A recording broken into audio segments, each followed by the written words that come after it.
Hello students good morning. So start ਕਰਦੇ ਹਾਂ ਆਪਾਂ ਅੱਜ ਦਾ ਸੈਸ਼ਨ। ਤੇ ਅੱਜ ਆਪਾਂ ਆਪਣਾ ਆਈ ਥਿੰਕ ਥਰਡ ਚੈਪਟਰ ਕਰਨ ਲੱਗੇ ਹੈਗੇ। ਪਹਿਲਾਂ ਆਲਰੇਡੀ 2 ਚੈਪਟਰ ਆਪਣੇ ਡਨ ਹੋ ਗਏ ਆ। ਪਹਿਲਾ cell basic unit and second one is tissue. ਹੁਣ ਜਿਨ੍ਹਾਂ ਨੇ ਲੈਕਚਰ ਮਿਸ ਕਰਤਾ ਹੈਗਾ ਉਹ ਜਾਣ सर को रिक्वेस्ट कर तो लेक्चर ले लें, है ना। यही हो सकता है और तो कुछ और है नहीं। ठीक है, हाँ हाँ अपलोड हो गया ना, बस ठीक है। तो आप वहाँ से देख लेना, ठीक है। बाकी हम स्टार्ट करते हैं हमारा आज का टॉपिक।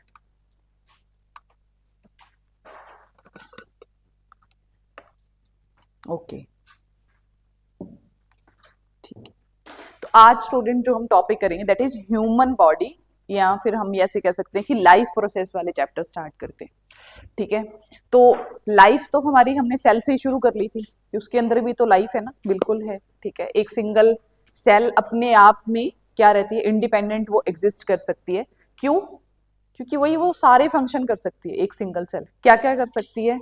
हाँ जी आप बताओ, क्या क्या कर सकती है एक सेल? कितनी बड़ी बॉम्ब है वो?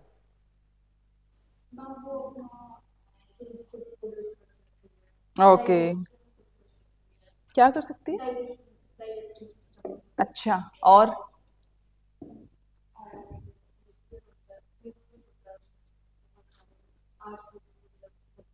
न्यूक्लियस के अंदर प्रेजेंट।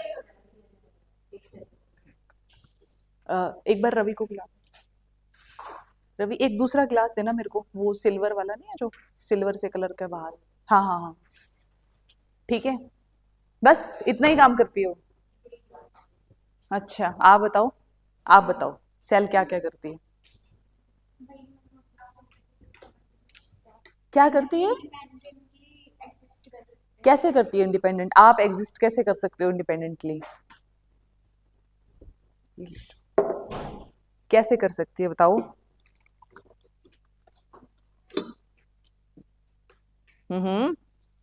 क्या हो गया? बस हो गया? आप बताओ कैसे कर सकती है?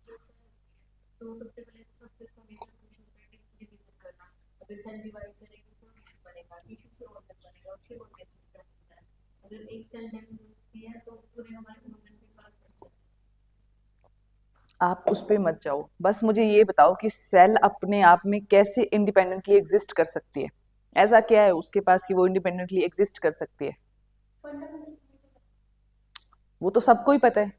मैं पूछ रही हूँ कि वो इंडिपेंडेंट एग्जिस्ट कैसे कर सकती है, उसके पास ऐसा क्या है कि वो इंडिपेंडेंट एग्जिस्ट कर सकती है? बस डीएनए के बेस पे। और क्या है उसके पास ऐसा? यार हर चीज है सेल के पास, हर चीज है सेल के पास। उसकी खुद की प्रोटेक्शन लेयर है, हाँ उसकी खुद की सब कुछ उसके पास खुद का है यार। वो रिप्रोड्यूस कर सकती है खुद से।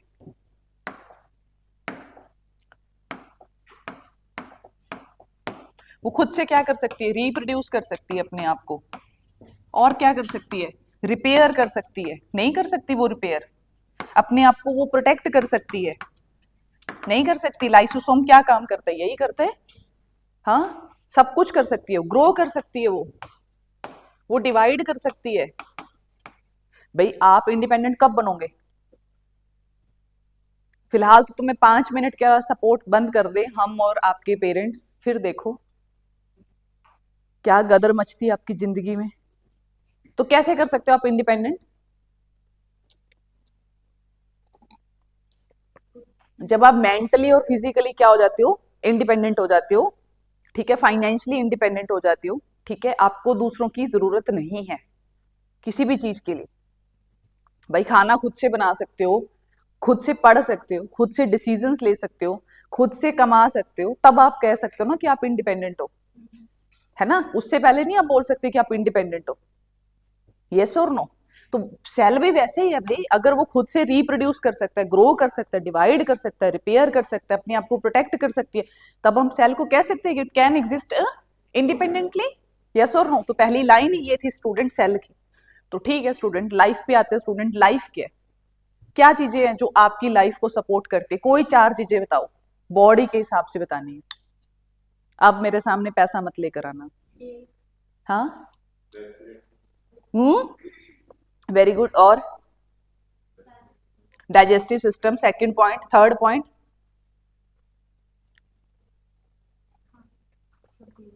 Circulation system, very good. और वो तो हमारा आ ही गया ना, वो तो ग्रो करने के लिए, वो एक, हाँ, रेस्पिरेटरी सिस्टम, जिसके बिना आप जिंदा नहीं रह सकते। कोई चार ऐसी प्रोसेस बताओ बॉडी की जिसको आपको डेली करनी पड़ती है, डेली हर 24 आवर आपकी बॉडी में चल रही है, जिसके बिना आप कभी नहीं रह सकते। मतलब एक सिस्टम खराब, आप खत्म।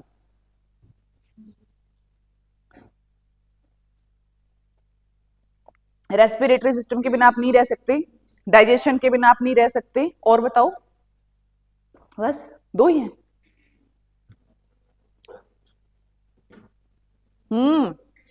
दो ही है। अरे यार, सबसे पहले आपको खाना चाहिए जिंदा रहने के लिए, न्यूट्रिशन।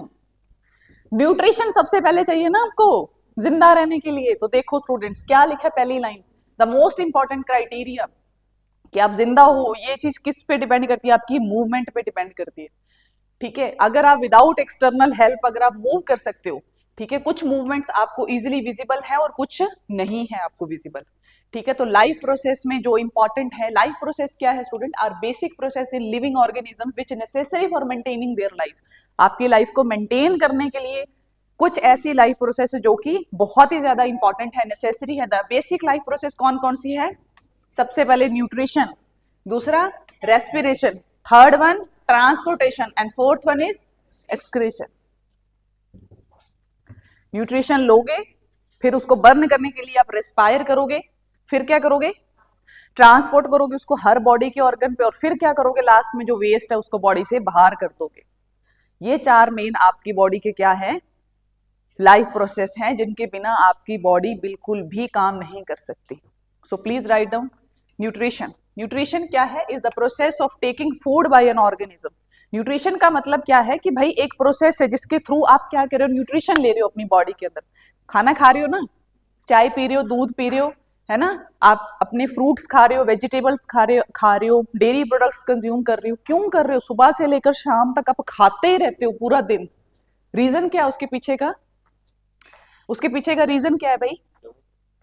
भाई पूरा दिन जो आप सारा दिन खाते हो, उसके पीछे का रीजन क्या है? क्यों खा रहे हो आप? एनर्जी के लिए, यस और नो? आपकी बॉडी को न्यूट्रिशन चाहिए हर एक ऑर्गन को काम करने के लिए, आपकी हर एक सेल को काम करने के लिए क्या चाहिए आपको? न्यूट्रिशन चाहिए। सो फर्स्ट पार्ट लिखो भाई, is the process of taking food by an organism and its utilisation by the body for a life process. Second देखो, respiration is the process by which food is burnt in the cell of the body with the help of oxygen to release energy। आप breathing कर क्यों रहे हो? कर क्यों रहे हो? क्यों जरूरी है आपको हर एक सेकंड सांस लेनी? एक मिनट के लिए आप सांस घुट क्यों नहीं लेते अपनी? बंद कर लो ना इसको थोड़े टाइम के लिए, जैसे दिमाग बंद कर लेते हो, है ना, वैसे सांस बंद करके देखो एक बार। क्यों? क्योंकि विदाउट ऑक्सीजन आप किसी भी चीज को बर्न नहीं कर सकते। आग जला सकते हो, पेट्रोल जला सकते हो बिना ऑक्सीजन के? नहीं, कुछ नहीं कर सकते, कुछ भी नहीं कर सकते। बेसिक एलिमेंट है वो हमारी अर्थ की। कितने परसेंट प्रेजेंट है एटमॉस्फेयर में? कितने परसेंट एटमॉस्फेयर में ऑक्सीजन प्रेजेंट है? हाँ, 21%। ठीक है, ऑलमोस्ट लगाते, 22 और 21% हमारी ऑक्सीजन प्रेजेंट है। ठीक है, तो ऑक्सीजन का मॉलिक्यूल करता क्या है हमारी बॉडी के अंदर जाके? तो जब हमने दा सेल चैप्टर पढ़ा था, तब मैंने आपको बताया था कि हमारा बेसिक जो यूनिट है एनर्जी का, वो क्या है? एटीपी। एटीपी के फॉर्म में, एटीपी क्या एक यूनिट है एनर्जी का। हर चीज का यूनिट होता है ना, आपके वेट का यूनिट क्या है? किलोग्राम। ग्राम में मेजर करते हो, वॉल्यूम को किस में मेजर करते हो? लीटर में। वैसे ही आपकी सेल का जो एनर्जी का यूनिट है उसको हम किस में रखते हैं? एटीपी की फॉर्म में रखते हैं। वो जो एटीपी बन रहे हैं बच्चे, वो किसकी वजह से बन रहे हैं? Due to oxygen. क्योंकि जो एनर्जी आप ले रहे हो उसको जलाने के लिए, उसको बर्न करने के लिए आपको क्या चाहिए? ऑक्सीजन का मॉलिक्यूल चाहिए। ठीक है, दो तरीके से रेस्पायर करते हैं, ये हम आगे पढ़ेंगे, एरोबिक एंड एनारोबिक। एरोबिक मतलब कि जब आप ऑक्सीजन की प्रेजेंट में एनर्जी बनाते हो, एनारोबिक मतलब जब आप विदाउट ऑक्सीजन रेस्पायर करते हो। ठीक है, जैसे कि इथेनॉल जो बनता है ना, कभी घर पे शराब बनाई है? नहीं बनाई? बनाई है अनमोल? बनाई है? सच में बताओ यार, बनाई है ना? तो क्या प्रोसेस होता है उसका, कैसे बनाते हो? पट्टी ते पहला ला लेने के, पहला पहले फर्मेंट तो करवाओगे ना आप। पट्टी ते पहला ला लो बंदे नु बिठा के ना। हाँ जी। तो फर्मेंट करते हैं तो कैसे करते हैं हम? जो भी आपका जिस जैसे ग्रेप से बनानी है, गुड़ से बनाना है, कुछ भी बनाना, उसको आप क्या करवाते हो? फर्मेंट करवाते हो। फर्मेंट का मतलब होता है जब विदाउट ऑक्सीजन उसके अंदर माइक्रो ऑर्गेनिज्म ग्रो करते हैं, ठीक है, तो क्या प्रोड्यूस होता है? आपका एक अलग तरीके का प्रोडक्ट प्रोड्यूस होता है, जैसे कि इथेनॉल वगैरह हो गया। फिर आपको उसको डिस्टिलेशन की मेथड से आप क्या करते हो, जो वो बोल रहे हैं पट्टी, ठीक है, वो डिस्टिलेशन की मेथड से आप क्या करते हो, उसको आइसोलेट करते हो। ठीक है। हाँ जी, मैंने भी बनाई बट लैब में। ठीक है। ओके। ठीक है। Okay, so next next slide पे चलते हैं स्टूडेंट। Second is transportation. अगर मान लो आपका खाना पेट में ही पड़ा रहे तो क्या होगा? वो वहां पे सड़ना शुरू हो जाएगा। यस और नो? राइट, क्योंकि वहां पे क्या है, बहुत सारे micro organisms, enzymes, digestive juices, सब कुछ है। तो अब वो जो न्यूट्रिशन है वो आपके एक हेड से लेकर, जो आपकी एक सिंगल हेड का जो सेल है वहां से लेकर आपके फीड के हर एक सेल तक, यहां तक के सेल को क्या चाहिए होती है बच्चे? न्यूट्रिशन चाहिए होती है। अगर यहां तक न्यूट्रिशन नहीं पहुंचा तो कल तक ये सेल आपकी क्या होनी शुरू हो जाएगी? डैमेज हो जाएगी, सरवाइव नहीं कर पाएगी, और ये यहां से ऐसे झड़ जाएगी, ये उंगली आपकी फिंगर अलग हो जाएगी आपकी बॉडी से, क्योंकि उसको न्यूट्रिशन नहीं मिला ना। तो आपकी बॉडी का हर एक सेल कैसे जिंदा है? Due to transportation. जहां पे आपकी एनर्जी एब्जॉर्ब हो रही है, न्यूट्रिशन एब्जॉर्ब हो रहा है, फिर वो न्यूट्रिशन वाया ब्लड कहाँ पहुंचता है? पूरे बॉडी के अंदर पहुंचता है। तो देखो, the process by which food, oxygen, water, waste product are carried from one part of the body to the other. जब आप अल्कोहल कंज्यूम करते हो, कौन कौन अभी जो ड्रिंक करता है? बायोलॉजी की क्लास में कोई वो नहीं होनी चाहिए, ठीक है, सीधा साफ बोलो। मैंने कौन सा आपको लाइसेंस देना है ना? ना मैं आपको जज करूं, क्योंकि मैं तो करती नहीं हूं। मैं तो आपको एक बेस पे करूंगी, या तो आप पेपर में फेल होके आओगे मेरे पास, या पास होके आओगे। बाकी किसी तरीके से मैं कभी स्टूडेंट को जज नहीं करती। ठीक है, मैं तो तुक्केबाजी लगाती नहीं हूँ, लास्ट में जा पहले लगा लेती हूँ, बाद में अपना देख लेती हूँ स्कोर की, अच्छा सही था, है ना? जैसे अभी मैंने कॉपी पे लिख लेना 20 के दिन के अंदर अंदर कि पीसीएस इसमें से कौन क्लियर करेगा। लास्ट में मैंने अपनी लिस्ट चेक कर लेनी है, देख लेना, अच्छा पहले ही पता था। ठीक है, बट आपको तो फिर मैं नहीं बताऊंगी ना, क्योंकि आपका सरप्राइज खराब हो जाएगा फिर। ठीक है। हाँ, मोल तो बिल्कुल करेंगे, डेफिनेटली। ठीक है। Okay, so transportation is the process by which food, एक तो आपका फूड ट्रांसफर होता है, दूसरा क्या होता है? ऑक्सीजन। जब आप ऑक्सीजन अंदर लेते हो स्टूडेंट, तो आपको क्या लगता है वो सिर्फ आपके लंग्स तक ही रहती है? नहीं, वो आपके हेड के हर एक सेल से लेकर आपके पैर तक पहुंचती है ऑक्सीजन। फिर क्या है? Waste product. वेस्ट प्रोडक्ट क्या आपकी सिर्फ बॉडी में जनरेट हो रहा है, सिर्फ स्टमक में हो रहा है? नहीं, आपकी हर एक सेल वेस्ट प्रोडक्ट जनरेट करती है, हर एक सेल। क्योंकि आप कुछ भी बनाते हो, आप फैक्ट्री में कुछ बनाते हो, क्या वेस्ट नहीं निकलता? वहां से निकलता है। आप अपने घर पे किचन में खाना बनाते हो, क्या वेस्ट जनरेट नहीं होता? होता है। जब आप अल्कोहल पीते हो, आप देखो कि आपको कितना, मतलब ज्यादा आपको वॉशरूम जाना पड़ता है बार बार, आपको यूरिन यूरिन की क्या होती है? अर्ज होती है। अब जिन्होंने भी सिर हिलाया समझ लेती हूँ कि मैं उन्होंने पी हुई है। ठीक है। ओके, तो क्यों होता है ऐसा, क्यों होता है? मतलब वो किडनी सफाई कर देती है किडनी की? ड्रिंक कब से सफाई करने लग गए भाई? अरे वो तो फिर इसलिए पियोगे ना, क्योंकि अगर आपको डॉक्टर मतलब ऐसी आपको सलाह नहीं देंगे तो यार उनका काम नहीं चलेगा, समझो इस बात को। अगर वो तुमसे ये बोल दे कि नहीं तुम बियर पी के पीना बंद करो और तुम फ्रूट और वेजिटेबल्स कंज्यूम करो, तुम्हारे स्टोन कभी बनेगा ही नहीं, है ना? तो बनेगा नहीं तो फिर तुम डॉक्टर के पास जाओगे थोड़ी ना। वो बियर पी रहा है, उसको पता है इसको बियर पीने तो दबा के पीने दो, क्योंकि लीवर पे जो असर पड़ेगा, फिर ये लीवर की दवाई लेने आएगा मेरे से, फिर फैटी लीवर हो जाएगा, फिर तुम उसकी दवाई लेते घूमोगे, फिर फैटी लीवर से क्या होगा? तुम डायलिसिस पे आओगे। अरे आओगे भाई। ठीक है, तो प्रोसेस है पूरा, है ना? यस और नो? बिल्कुल है, डेफिनेटली डॉक्टरों की ज्यादा सलाह नहीं लेनी चाहिए। ठीक, क्रिटिकल मामले में जरूर लेनी चाहिए, तब अपना दिमाग नहीं लगाना चाहिए। जब जिंदगी और मौत का सवाल हो ना, तब जो डॉक्टर बोले तब वही करो, ठीक है ना। तब अपनी कोई आयुर्वेदिक ज्ञान वहां नहीं लेकर आना चाहिए, आम जिंदगी में जरूर यूज करना चाहिए, लाइफ डेली डेली लाइफ में, ठीक है। ओके, सो क्या है, आपको ऐसा क्यों होता है जब आप अल्कोहल कंज्यूम करते हो? तो अल्कोहल क्या है, एक तरीके का आपकी बॉडी के लिए टॉक्सिक, और डिटॉक्सिफाई करने का आपकी बॉडी के पास एक ऑर्गन है, दैट इज लीवर। लीवर का काम ही ये है बॉडी को डिटॉक्सिफाई करना, ठीक है। तो जब अल्कोहल अंदर जाता है तो लीवर जो है उसको फटाफट क्या करता है, डिटॉक्सिफाई करता है। तो डिटॉक्सिफाई करने के लिए क्या है, फटाफट उसको बॉडी से बाहर निकालनी जरूरी है, क्योंकि स्टमक उसको डायरेक्ट एब्जॉर्ब कर लेते हैं, वो हमारे इंटेस्टाइन तक नहीं जाती कभी भी।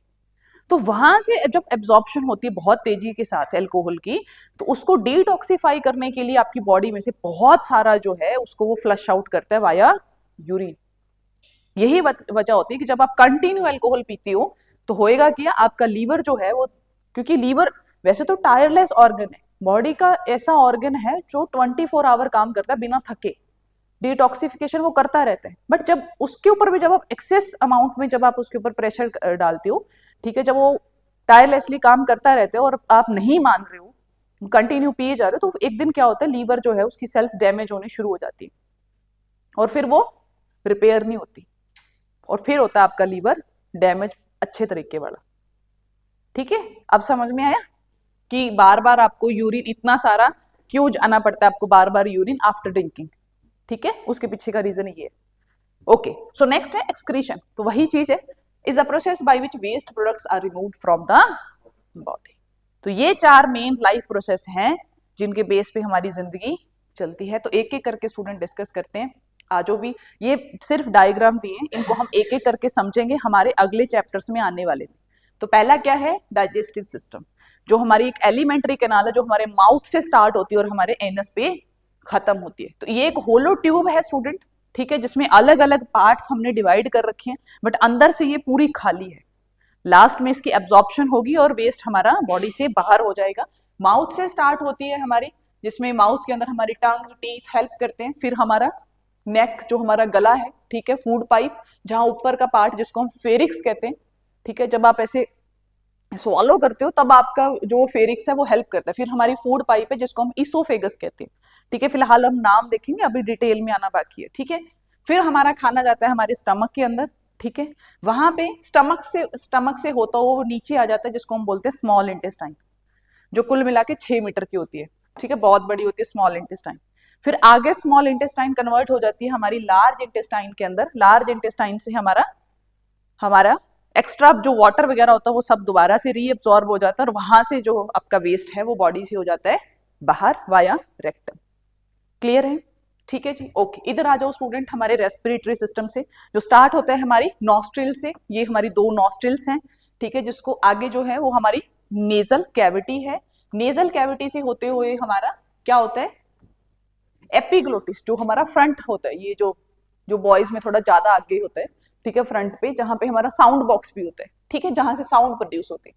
फिर आती है हमारी विंड पाइप जिसको हम ट्रैकिया कहते हैं, जिसको हम क्या कहते हैं, ट्रैकिया। 2 पाइप्स हैं स्टूडेंट हमारी, एक तो हमारी फूड पाइप जो पीछे होती है, जो फूड पाइप होती है वो स्टूडेंट पीछे होती है, और जो हमारी विंड पाइप होती है वो आगे होती है, ठीक है। जैसे यहाँ पे प्रेशर लगाते हैं तो आपकी विंड फूड पाइप नहीं चौक होती, आपकी विंड पाइप चौक होती है, जिसकी वजह से आपकी ब्रीदिंग रुक जाती है ना। गला दबा के ना मारते वो बंदों को, वो इसलिए दबाते हैं यहाँ से ना, वो चौक हो जाती है यहाँ पे, राइट।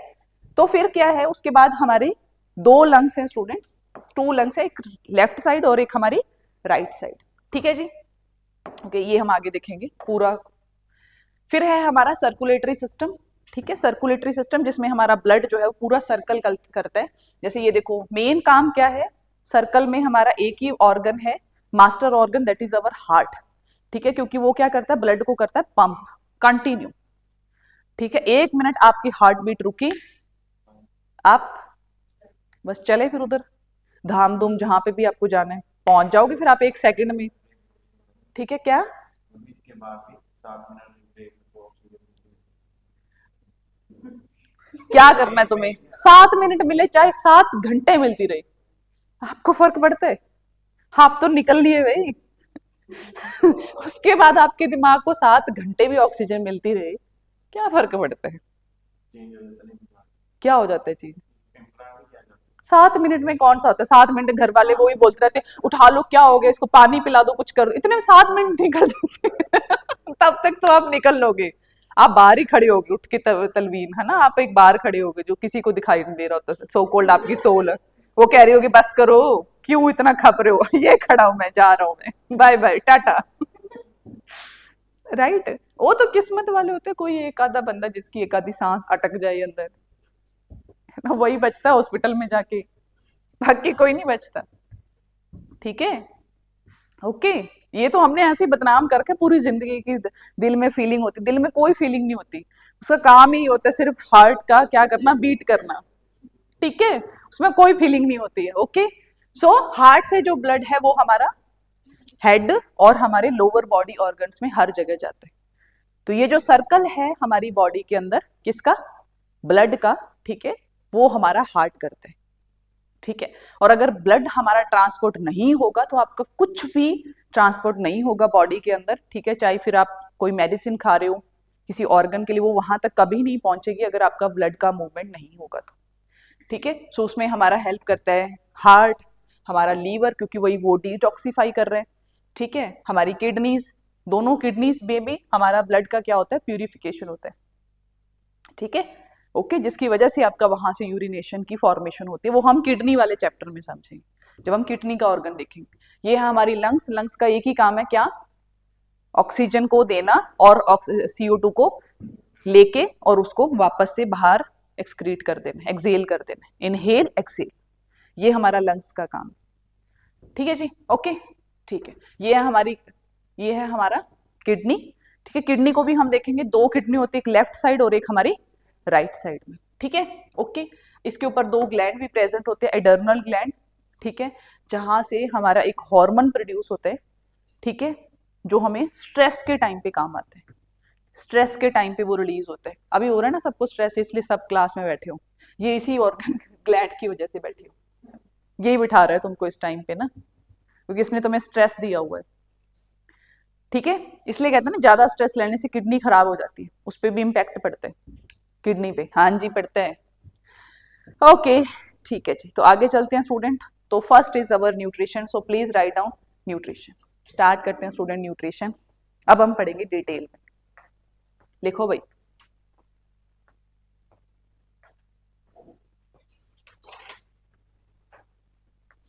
ऐसे अनमोल जी अपना दूसरा हाथ भी यूज करो, ढंग से लिखो बैठ के, प्रोसेस देखना कैसे लिख रखा है।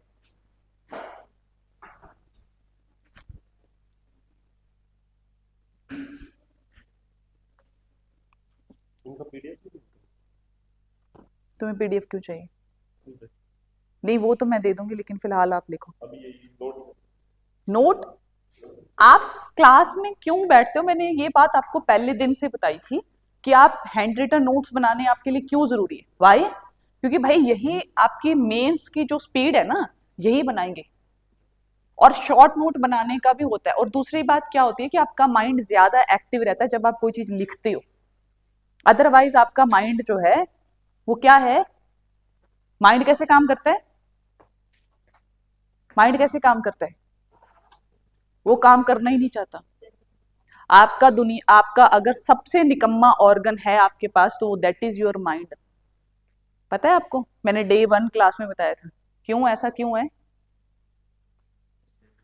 क्योंकि सेल वाले चैप्टर में हमने एक चीज और भी देखी थी, वो क्या, कि सेल अपने आप को क्या करती है, उसका एक ही काम है अपने आप को सरवाइव करवाना। आपको पता है आपकी बॉडी का हर एक ऑर्गन सिर्फ एक काम करना चाहते हैं, वो अपने आप को ज्यादा से ज्यादा टाइम तक क्या रखना चाहता है, जिंदा रखना चाहता है। और जिंदा रखने में हेल्प कौन करता है, कोऑर्डिनेशन में, उसको रेगुलेट करने में हमारा माइंड। आपके माइंड का सिर्फ एक काम है, आपकी बॉडी को रिलैक्स रखना, आपकी बॉडी के सेल को क्या करना, लंबे समय तक सरवाइव करवाना। और अगर आपने उसको किसी और काम में लगाया, वो काम थोड़ा कम हो जाएगा ना, है ना। तो इसलिए आपका दिमाग हमेशा आपको क्या करता है, सो जा, रिलैक्स कर, चिल कर। वो आपको कभी नहीं कहेगा उठ पढ़ ले, नहीं कहेगा, क्योंकि उसका काम ही है कि बॉडी को क्या रखना, रिलैक्स रखना। ठीक है ना, इसलिए इसका हाथों का यूज करवा रही हूं मैं आपके। तो न्यूट्रिशन क्या है? Is the process of taking food by an organism and its utilisation of body to build the body for growth, to repair and the damage part of the body and energy. आपकी body का organ कोई भी अगर damage हो जाता है, उसको repair करना है, उसकी ग्रोथ करवानी है। क्या आपकी बॉडी में ग्रोथ हो रही है? बिल्कुल हो रही है। आपके हेयर्स ग्रो करते हैं, आपके नेल्स ग्रो करते हैं, यस और नो। आपके कहीं कट लग जाता है, वहां पे आप देखते हो थोड़े टाइम बाद क्या हो जाती है? हील हो जाता है वो। तो इसका मतलब आपकी बॉडी में ग्रोथ हो रही है, यस और नो। सो वो उस ग्रोथ के लिए भी आपको क्या चाहिए? एनर्जी चाहिए।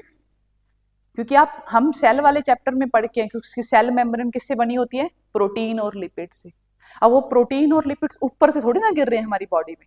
जो आप खा रहे हो उसी में से वो प्रोटीन ले रहा है सेल बनाने के लिए, उसी में से वो फैट ले रहा है, ठीक है, उसी में से वो ग्लूकोज ले रहा है, उसी में से वो एनर्जी ले रहा है, हर चीज उसमें से ले रहा है। अगर उसको विटामिन चाहिए तो वो भी आपके क्या होता है? फूड के अंदर होता है। इसलिए घर वाले क्या बोलते हैं? फ्रेश वेजिटेबल और फ्रूट खा ले। पिज्जा में कोई विटामिन नहीं पड़ा, बर्गर में कोई विटामिन नहीं है ना? विटामिन और जो आपके मिनरल्स हैं वो कहाँ पे हैं आपके? फ्रूट, वेजिटेबल, फाइबर में। यस और नो? ठीक है। तो life on earth depends on carbon based. आप देखो आपकी हर चारों तरफ सबसे ज्यादा क्या है? मोस्ट अबंडेंट एलिमेंट कौन सी है? कार्बन है कि नहीं? प्लांट्स में कार्बन है।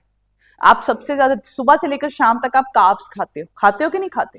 क्योंकि वो एक डायरेक्ट सोर्स है, वो एक बहुत ही इजी सोर्स है, आप ऐसे कह सकते हो। वो बहुत एक इजी और सिंपल सोर्स है फॉर द एनर्जी पर्पस, है ना? जब भी आपकी एनर्जी लो होती है, आप अगर एक बनाना खा लोगे, आप देखोगे कि आप वापस से क्या हो गए? रिचार्ज हो गए, है ना? क्यों? क्योंकि वो एक बहुत ही सिंपलेस्ट फॉर्म है किसकी? एनर्जी की, राइट? न्यूट्रिशन की। सो देखो, and most of the food are carbon based molecule. The outside raw material used by living organism are food, water and air. ठीक है, ओके। तो मोड ऑफ न्यूट्रिशन समझते हैं बच्चे कि हर एक ऑर्गेनिज्म जो भी इस अर्थ पे है, उसका मोड अलग अलग है न्यूट्रिशन लेने का। जैसे देखो, कुछ प्लांट्स जो हैं वो गले सड़ी चीजों पे उगते हैं। सारे प्लांट तो नहीं उगते, नहीं, है ना? कुछ ऑर्गेनिजम्स है वो आप देखो किसी लेक में, किसी पॉन्ड में होंगे, बाहर निकालो वो नहीं रह सकते उसमें। आपका मोड ऑफ न्यूट्रिशन अलग है ना? आप खाने को कंज्यूम करते हो, अपने अंदर लेते हो, फिर उसमें से आपकी बॉडी न्यूट्रिशन निकालती है, राइट? यस और नो? ठीक है। तो mode of nutrition there are mainly, हम दो टाइप के मोड पढ़ेंगे फॉर योर एग्जाम पर्पज से, ठीक है।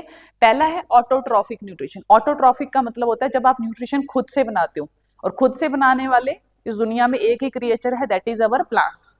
नेक्स्ट है हेट्रोट्रॉफिक, जो बाकी कंज्यूमर्स हैं जो डिपेंड हैं आपके प्लांट बेस्ड फूड पे या फिर इनडायरेक्टली किसी और पे, जैसे कि एनिमल को कंज्यूम कर रहे, है ना?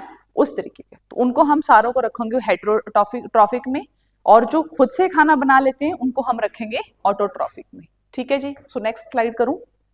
ठीक है जी, ओके।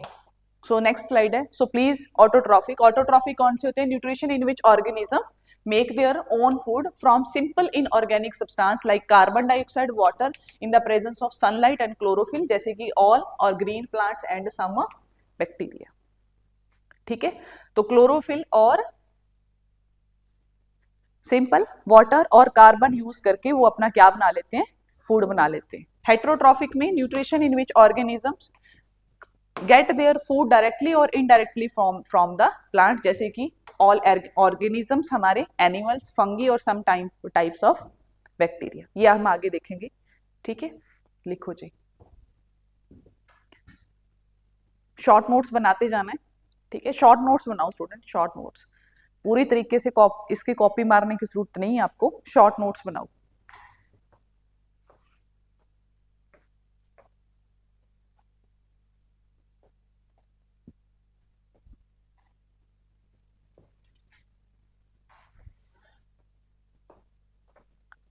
बायोलॉजी, केमिस्ट्री और फिजिक्स आपको सिर्फ उतनी ही पढ़नी है जितनी मैं आपको पढ़ाऊं, इसके अलावा नहीं पढ़नी है आपको कुछ भी, जरूरत नहीं है ना।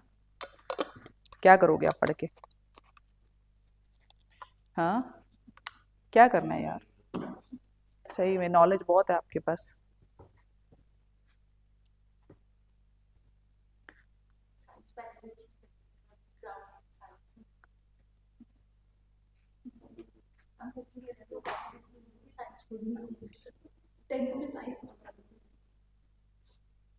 पढ़ाने वाले टीचर अच्छा नहीं होगा ना, बिल्कुल। मैंने देखा स्कूल में उस सब्जेक्ट पे ही इंटरेस्ट बनता है ज़्यादातर स्टूडेंट का जिसका टीचर ज़्यादा इंटरेस्टेड होता है। जैसे मेरे स्कूल में साइंस का टीचर ही सबसे ज़्यादा इंटरेस्टेड था, तो मैंने साइंस ही अडॉप्ट की, देखो आप।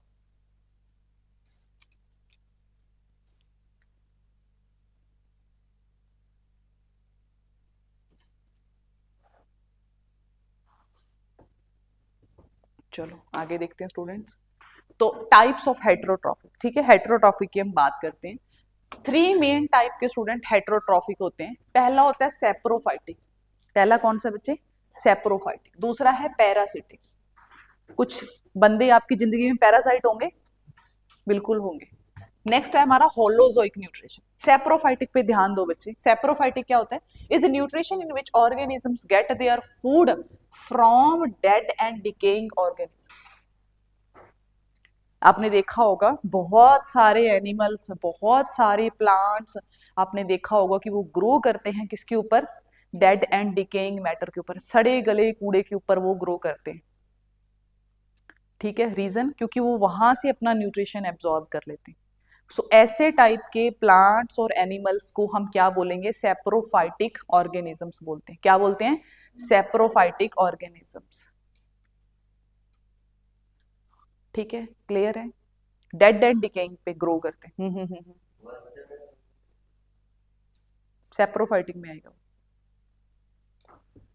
ठीक है, देखो दे ब्रेक डाउन करते क्या है वो करते क्या? देखो, they break down the food material outside their body. वो क्या करेंगे? जो भी फूड को एब्जॉर्ब करना है उसकी वो ब्रेक डाउन कर लेंगे बाहर ही अपनी बॉडी की। ये उनकी खास बात है। ये एक HCS का क्वेश्चन आया था बहुत ही अच्छा सेप्रोफाइटिक के ऊपर। उसमें एक स्टेटमेंट लिखी हुई थी कि वही वो अपना फूड जो है वो बॉडी के आउटसाइड ही ब्रेक कर लेते हैं। आउटसाइड ब्रेक करने का मतलब क्या है समझो। हम क्या करते हैं? जब भी हम कोई फूड लेते हैं अपने माउथ में, सबसे पहले हम क्या करते हैं? उसको तोड़ते हैं। नहीं, तोड़ने की क्या जरूरत है? सीधी खा लो ना रोटी, एकदम ऐसे रोटी डालो, ऐसे आगे से मार के रोटी अंदर ले लिया करो। ऐसा क्यों नहीं कर रहे आप? सबसे पहले आप उसकी मैकेनिकल चर्निंग करते हो। रीजन क्योंकि आपकी बॉडी जो सबसे पहले स्टमक में जाता है खाना, तो स्टमक के पास इतना ऐसा मैकेनिज्म नहीं है भाई, वहां पे ऐसे कोई टीथ या कुछ ऐसा स्टोन जैसी चीज नहीं है जो उसको अच्छे से क्या कर ले, पहले पीस ले, है ना, उसको उसके अच्छे से चर्निंग कर ले। मैकेनिकल चर्निंग बोलते हैं उसको हम। वो ऐसा नहीं कर पाता। ठीक है, किसी भी कॉम्प्लेक्स चीज में से अगर आपको सिंपल फॉर्म में कुछ भी निकालना है तो उसको सबसे पहले आप क्या करते हो? ब्रेक डाउन करते हो। आप अपने घर में भी बहुत सारी चीजें लेकर आते हो, तो आप देखते हो अपने घर में आपकी मम्मी जो होती है वो किचन में कुछ चीजों को ब्रेक करके डालती है खाने के अंदर, है ना। मसाले आप पीस के डालते हो। रीजन क्योंकि अगर आप सिंपल ऐसी हल्दी की, जैसे वो प्लांट आता है उसके अंदर जो उसका हल्दी का वो होता है, अगर आप डायरेक्ट डालोगे तो उसमें से वैसा कलर नहीं निकलता। लेकिन वही जब आप क्या करते हो, जब आप उसको अच्छे से क्या कर लेते हो, ग्राइंड कर लेते हो, उसके बाद आप थोड़ी सी भी हल्दी डालते हो तो उसका कलर आता है। यस और नो? उसका टेस्ट आता है, टेस्ट एनहेंस हो जाते हैं। तो वही चीज सेम है कि उसमें से आपने करा क्या? जस्ट आपने उसमें से एब्जॉर्प्शन वाली जो चीज है वो उसमें से आपने अच्छे से की। राइट, सेम चीज आपकी बॉडी का न्यूट्रिशन होगा। तो जो भी फूड कुछ भी आप कंज्यूम कर रहे हो उसमें से न्यूट्रिशन लेने के लिए सबसे पहले उसकी ब्रेकडाउन जरूरी है, सो दैट आप उसके हर एक छोटे से छोटे पार्टिकल में से क्या कर सको? न्यूट्रिशन एब्जॉर्ब कर सको, हर एक छोटे से छोटे छोटे पार्टिकल से। यस और नो? समझ रहे हो? क्या नाम है आपका? जितेश। आया? क्लियर हुआ आपको? ठीक है, तो यही चीज है। ठीक है, ओके। तो सेम चीज क्या है कि अगर किसी ऑर्गेनिज्म को अगर फूड एब्जॉर्ब करना है, वहां से न्यूट्रिशन लेनी है, एनर्जी लेनी है, तो सेप्रोफाइटिक के केस में वो क्या करता है? न्यूट्रिशन को वो अपनी बॉडी से बाहर ही तोड़ लेता है। पहले उसको तोड़ लेता है फिर उसको एब्जॉर्ब करता है। ये सेप्रोफाइटिक की एक बहुत ही अच्छी क्या है, खास बात है कि वो फूड को बाहर ही अपने ब्रेक डाउन करेगा सिंपल फॉर्म में, और फिर उसको वो क्या करेगा? एब्जॉर्ब करेगा। तो ये खास बात आप ध्यान रखोगे। From dead and decaying organism they break down the food material in outside their food and then absorb. Example है इसके जैसे कि मशरूम। घर पे आप मशरूम खाते हो, तो मशरूम कहाँ उगती है? कभी मशरूम की खेती देखी किसी बच्चे ने? नहीं देखी? तो देख लेना कहीं लगा हो तो वहां पे क्या होता है, वो बहुत सारा क्या करते हैं? गला सड़ा जो ऑर्गेनिक कूड़ा होता है उसको वो पहले खेत में बिछाते हैं, फिर उसके ऊपर वो मशरूम के लगाते हैं, फिर वो मशरूम एब्जॉर्ब होती है। उसको बहुत ही ज्यादा सॉफ्ट और बहुत ही ज्यादा क्या चाहिए होता है, ऑर्गेनिक रिच मटेरियल चाहिए होता है एक मशरूम को उगने के लिए। ठीक है, तो मशरूम ऐसा ही करती है, मशरूम सबसे पहले बाहर ब्रेक डाउन करेगी और फिर उसको एब्जॉर्ब करेगी। ठीक है, फिर क्या है, ब्रेड मोल्ड। आप बाहर अपने बाहर क्या करो, आज ले जाके ब्रेड का एक टुकड़ा बाहर रख दो, थोड़े टाइम बाद देखोगे कि उसके ऊपर ग्रे ग्रे कलर का मोल्ड ग्रो कर जाता है, करता है ना, जिससे फिर हम देख के उसको क्या कहते हैं कि ब्रेड खराब हो गई, फंगस जी लग जाती है। वो क्या करता है, ब्रेड के जो पार्टिकल्स हैं उसमें से वो न्यूट्रिशन लेते हैं। तो सबसे पहले वो क्या करता है, जो मोल्ड जो ग्रो करा होता है ब्रेड के ऊपर, वो सबसे पहले क्या करेगा, ब्रेड को क्या करेगा, बाहर ही उसके पार्टिकल्स को तोड़ लेगा और फिर उसमें से वो न्यूट्रिशन एब्सॉर्ब करेगा, ब्रेड के जो पार्टिकल्स हैं उसमें से। ठीक है, और ओके, यीस्ट, यीस्ट देखा आपने, हम बहुत बार यूज करते हैं अपने घरों में यीस्ट, खास करके फर्मेंटेड फूड बनाने के लिए। ठीक है, जैसे कि इडली होगी, और क्या बनाते हैं हम यीस्ट यूज करके, डो डो तैयार करते हैं हम घर पे ना बहुत सारा, है ना। तो वो जो यीस्ट हम यूज करते हैं वो भी क्या करती है स्टूडेंट, खाने को पहले बाहर तोड़ती है न्यूट्रिशन, और फिर वो एब्जॉर्ब करती है, और फिर आपकी यीस्ट जो है वो ग्रो करती है डो के अंदर। ठीक है, वो जो डो हमने तैयार किया होता है किसके अंदर, यीस्ट के थ्रू, आप देखो उसका टेस्ट थोड़ा सा अलग होता है हमेशा खाने में, आपको ज्यादा टेस्टी लगती है वो ब्रेड, लगती है कि नहीं लगती, वो जो डो होता है वो ज्यादा टेस्टी लगता है आपको। ठीक है, फर्मेंटेड, रीजन क्या होता है, उसके अंदर वो जो यीस्ट है वो जो केमिकल रिलीज कर रही होती है, किसके लिए, न्यूट्रिशन को ब्रेक डाउन करने के लिए, एब्सॉर्ब करने के लिए, वो उस केमिकल का आपको टेस्ट आता है। ठीक है, इसलिए वो आपको ज्यादा टेस्टी लगती है। ठीक है, सम टाइप ऑफ बैक्टीरिया। तो ये एग्जांपल्स है हमारे सैप्रोफाइटिक के, समझ आया कि नहीं आया। ठीक है, नेक्स्ट देखते हैं पैरासिटिक। आपकी जिंदगी में बहुत सारे बंदे पैरासाइट होंगे जिन्होंने आपका खून पी रखा होगा, उन्हीं को हम पैरासाइट कहते हैं। है कोई आपकी जिंदगी में, नहीं है, अरे फिर ध्यान से देख नहीं रहे हो आप अपनी जिंदगी को, ध्यान से देखो, बहुत हैं। अरे सबसे बड़े पैरासाइट आप हो, खुद हो। किसके लिए, आपके पेरेंट्स के लिए। कितना खून पी के रखा है आपने अपने पेरेंट्स का। रिश्तेदार थोड़ा टाइम के लिए होते हैं, वो तो चलो रिश्तेदारों को भी लगा लो, भाई बहन ना ऐसे टाइम में काम आते हैं जहां पे कोई नहीं काम आता। चलो थोड़ा वो, चलो आपकी जिंदगी में होंगे यार पैरासाइट वो, हाँ हाँ बिल्कुल बिल्कुल, है ना।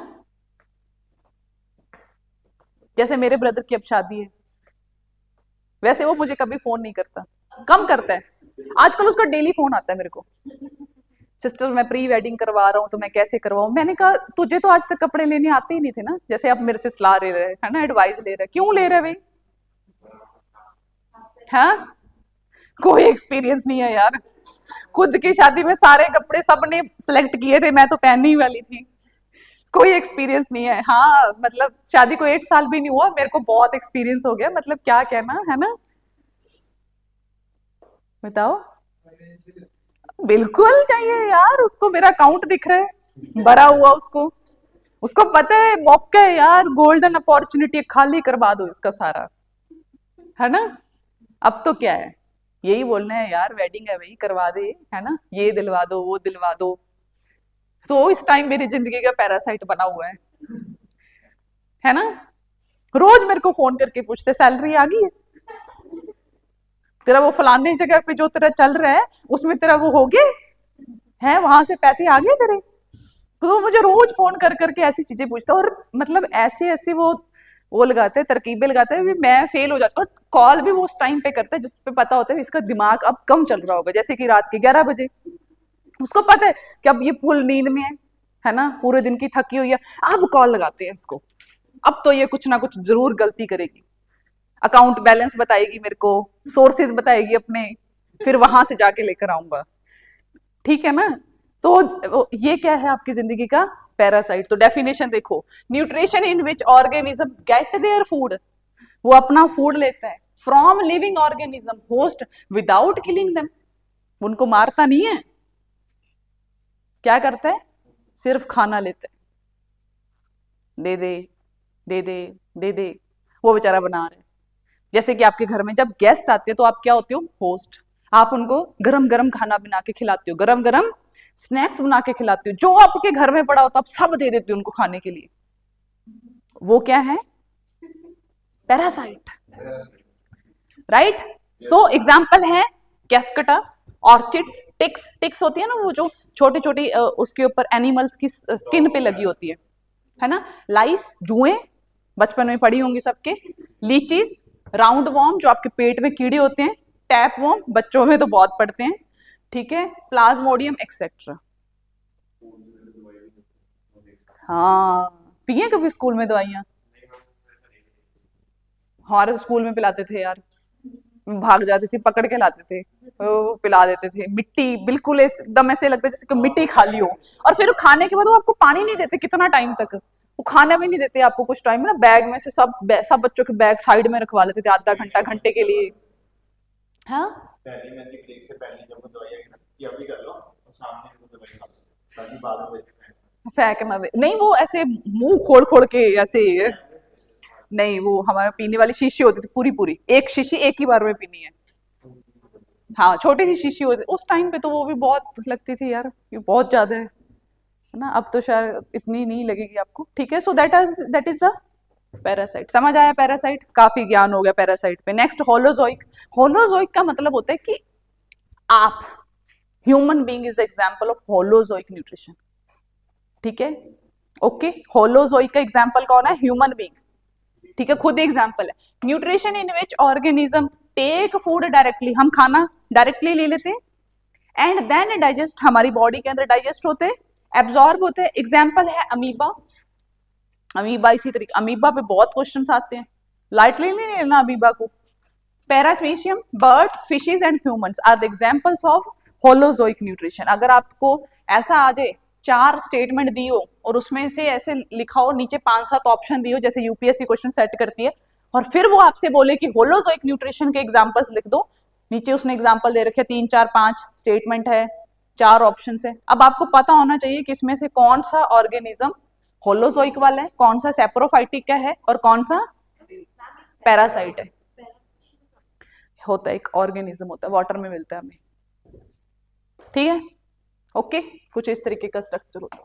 एनसीईआरटी में दिया हुआ है यार, बट एनसीईआरटी आपको पढ़नी नहीं है। कुछ इस तरीके का organism, micro organism just like amoeba. Amoeba का भी हम देखेंगे, ठीक है। क्लियर है? आगे चलते हैं स्टूडेंट्स।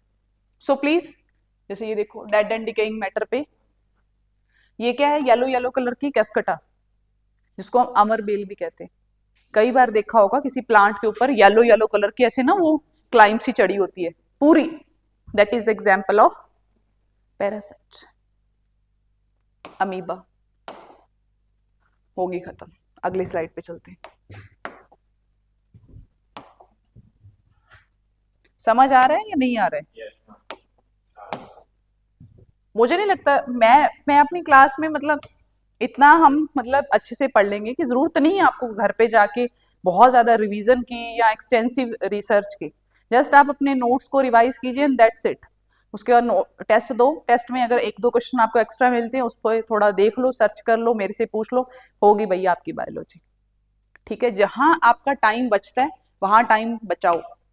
अब बहुत सारी चीजें जिसपे आपको टाइम क्या होता है, एक्स्ट्रा देना पड़ता है, जैसे कि पॉलिटी के आर्टिकल याद करने हैं, शेड्यूल याद करने हैं, हिस्ट्री का कौन कब मरा कौन जिंदा हुआ वो भी सब याद करना है, तो वहां आपको टाइम की जरूरत है। अभी जब हम एडवांस साइंस पे मूव करेंगे वहां आपको जरूरत होगी याद करने की।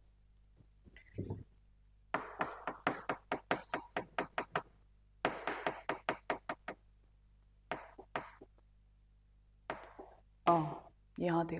सो प्लीज आगे आर्टिकल पढ़िए आप student, that is nutrition in animals. So पहला है पॉइंट, मतलब पॉइंट्स में पढ़ते हैं अब हम। तो पहला है न्यूट्रिशन इन अमीबा।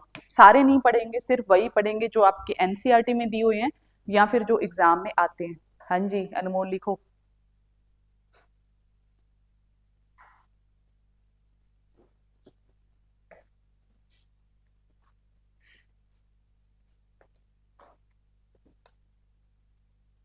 तो क्या है, सबसे पहले समझो बच्चे कि अमीबा एक यूनिसेलुलर ऑर्गेनिज्म है। यूनिसेलुलर का मतलब क्या होता है आप बताओ? यूनिसेलुलर मतलब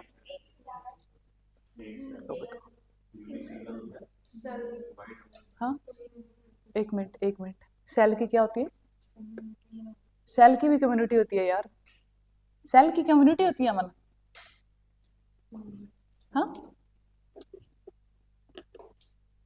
बताना यूनिसेलुलर क्या होता है। हाँ Aman, be serious Aman please. PCS आपके सिर पे और एक ही अपॉर्चुनिटी आपके पास, इसके बाद है नहीं, इसके बाद नहीं है, कि नोटिफिकेशन आएगी नहीं इसके बाद। 4 साल बाद रो रो के तो एक बार निकाली, आपको लगता है अगले 5 साल में नोटिफिकेशन निकालेगी? चांस ही नहीं है। बीजेपी की सरकार आ गई फिर तो बिल्कुल नहीं आएगी। ठीक है, so this is your golden opportunity. मैं कल भी बाहर, एक बच्चा एक क्वेरी के लिए आया था, तब वो मेरे को बोल रहा था कि मैम सोचते हैं, तो मैंने फिर उसको बोला कि तुम बैठकर सिर्फ सोचो, अभी 20 दिन तुम और सोचो, फिर देखो तुम, क्योंकि मैं अभी लिख कर ले लेती हूँ, तुम्हारी सिलेक्शन नहीं होगी, मैं तुम्हें अभी लिख कर देती हूँ। कि जब आप सोच ही रहे हो, जब आप सोच ही रहे, अब सोचने का टाइम है भाई, 90 दिन है आपके पास, उल्टी काउंटिंग शुरू हो गई, बच्चे मर रहे हैं पिछले 4 साल से सिलेक्शन लेने के लिए। आपको ऐसे बाहर निकाल के फेंकेंगे जैसे दूध में से मक्खी निकाल के बाहर फेंकते हैं, है ना। तो आपका कंपटीशन आपके साथ बैठे वाले बंदे से है ही नहीं। अमन का कंपटीशन इस तलवीन के साथ थोड़ी ना है, अमन का कंपटीशन उस बंदे के साथ है जो बंदा बैठ के घर पे क्या कर रहे हैं, ऐसे पढ़ रहा है। ये जज मत करो, तुम्हें कोई पता नहीं है, क्या पता कोई बंदा खेत में बैठकर, दिहाड़ी वाला बंदा बैठ के, वो वहां पे बैठ के 12-12 घंटे पढ़ रहा है, जिस टाइम पे तुम एक चैप्टर पढ़ रहे हो उस टाइम पे उसने 8 चैप्टर 10 चैप्टर खत्म कर दिए और उसने टेस्ट भी लगा लिया है, वो बंदा फेंकेगा आपको बाहर निकाल के। जरूरी नहीं है मेंस वाले पीसीएस टॉप ही करेंगे, ऐसा कुछ नहीं होता। नहीं, सिलेक्शन जरूरी नहीं होती, जरूरी नहीं होती। हाँ, कुछ भी नहीं है। आपका कंपटीशन सिंपल सिंपल समझो, आपका कंपटीशन उस बंदे के साथ है जो इस टाइम टाइम पे डू एंड डाई वाली सिचुएशन पे है, वो करेगा आपको बाहर कंपटीशन से। जो आपको अपने आसपास दिख रहा है ना, वो आपको compete नहीं करने वाला है, समझो। उससे आपका कंपटीशन है ही नहीं। अगर आपके पूरी क्लास में से अगर मार्क्स अच्छे आ रहे हैं ना, तो भी आप अपने आप को जीरो ही समझ के चलो, क्योंकि आपका आसपास वाले बंदों से कॉम्पीट नहीं है। मैं इस पूरी मार्केट के सारे पीसीएस के बच्चे एक ही क्लास में ले आऊं ना, तो भी आपका कंपटीशन उस क्लास से नहीं है। आपका कंपटीशन है उस बंदे से जो बंदा क्या कर रहा है, सीरियस होकर दिन रात लगा हुआ है, जो एक सेकंड भी नहीं सोच रहा। अब तक मेरे को सिर्फ एक ही कैंडिडेट मिला है ऐसा, अब तक जब से ये पीसीएस की नोटिफिकेशन आई है, मतलब मैं उसका नाम रिवील नहीं करूंगी, आप टॉप में खुद ही देख लेना जब वो टॉप करेगी लड़की। ठीक है, उसका 45 डेज का बेबी है भाई, न्यू बॉर्न बेबी, समझते हो, न्यू बॉर्न बेबी। आधा डिप्रेशन में होता है बंदा उस टाइम पे, आधा, आधे से ज्यादा ही होता है कहीं तो। उस लड़की का मेरे को रात को फोन आया कि मैम मेरे को कोर्स ज्वाइन करना है। मैंने उसको बोला कि मैं कल आपको करूं, उसने बोला नहीं मैम अभी। अभी मतलब अभी, मुझे अभी पता चला है मतलब अभी। तो उसने ज्वाइन किया। सुबह जब मैं उठी तब उसका मैसेज आ रखा था कि मैम पंजाब जीके डन होगी मेरी, पंजाब जीके डन है मेरी। मैं सरप्राइज हो गई और मेरे को लगा कि शायद वैसे ही बोल रही होगी। अरे नहीं, जब उसने अपने नोट्स भेजे ना मेरे को फोटो खींच के, तब मुझे यकीन हुआ। और फिर उसका मैसेज पता है क्या आया 2 दिन बाद, मेरे को 2 दिन बाद के 1 दिन बाद मैसेज आया कल रात ही कि मैम जब मेरे 3 सब्जेक्ट डन हो जाएंगे तब मैं आपको कॉल करूंगी, तब आप मेरे को टेस्ट भेजोगे तीनों सब्जेक्ट के। और ज्योग्राफी मैंने, ज्योग्राफी में से एक पार्ट डन कर दिया है, समझ रहे हो। जो चीज पे तुम 20 दिन बाद पहुंचने वाले हो वो पहले ही करके बैठी है।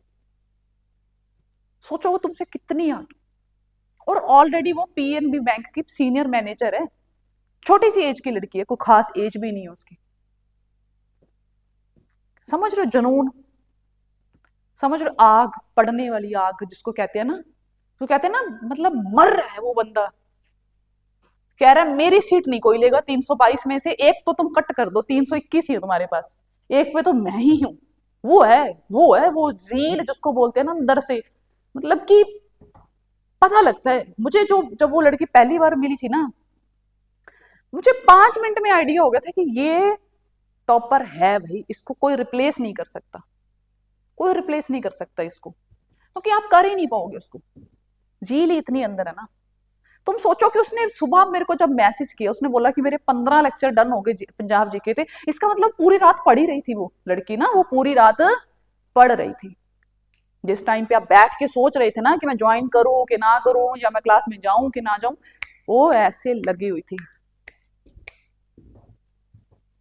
ठीक है ना, ये होता है जुनून। तो ऐसा तो है नहीं उसका बेबी कोई और लेके बैठा हुआ है या कोई उसको और फीड करा रहा है। ऑब्वियसली 45 डेज का बच्चे का मतलब आपको 24 आप अपने पास ही रखना होता है उसको, आप उसको दूर नहीं कर सकते अपने आप से। एक सेकंड के लिए भी मदर उसको अपने से दूर नहीं करती है। तो देखो आप,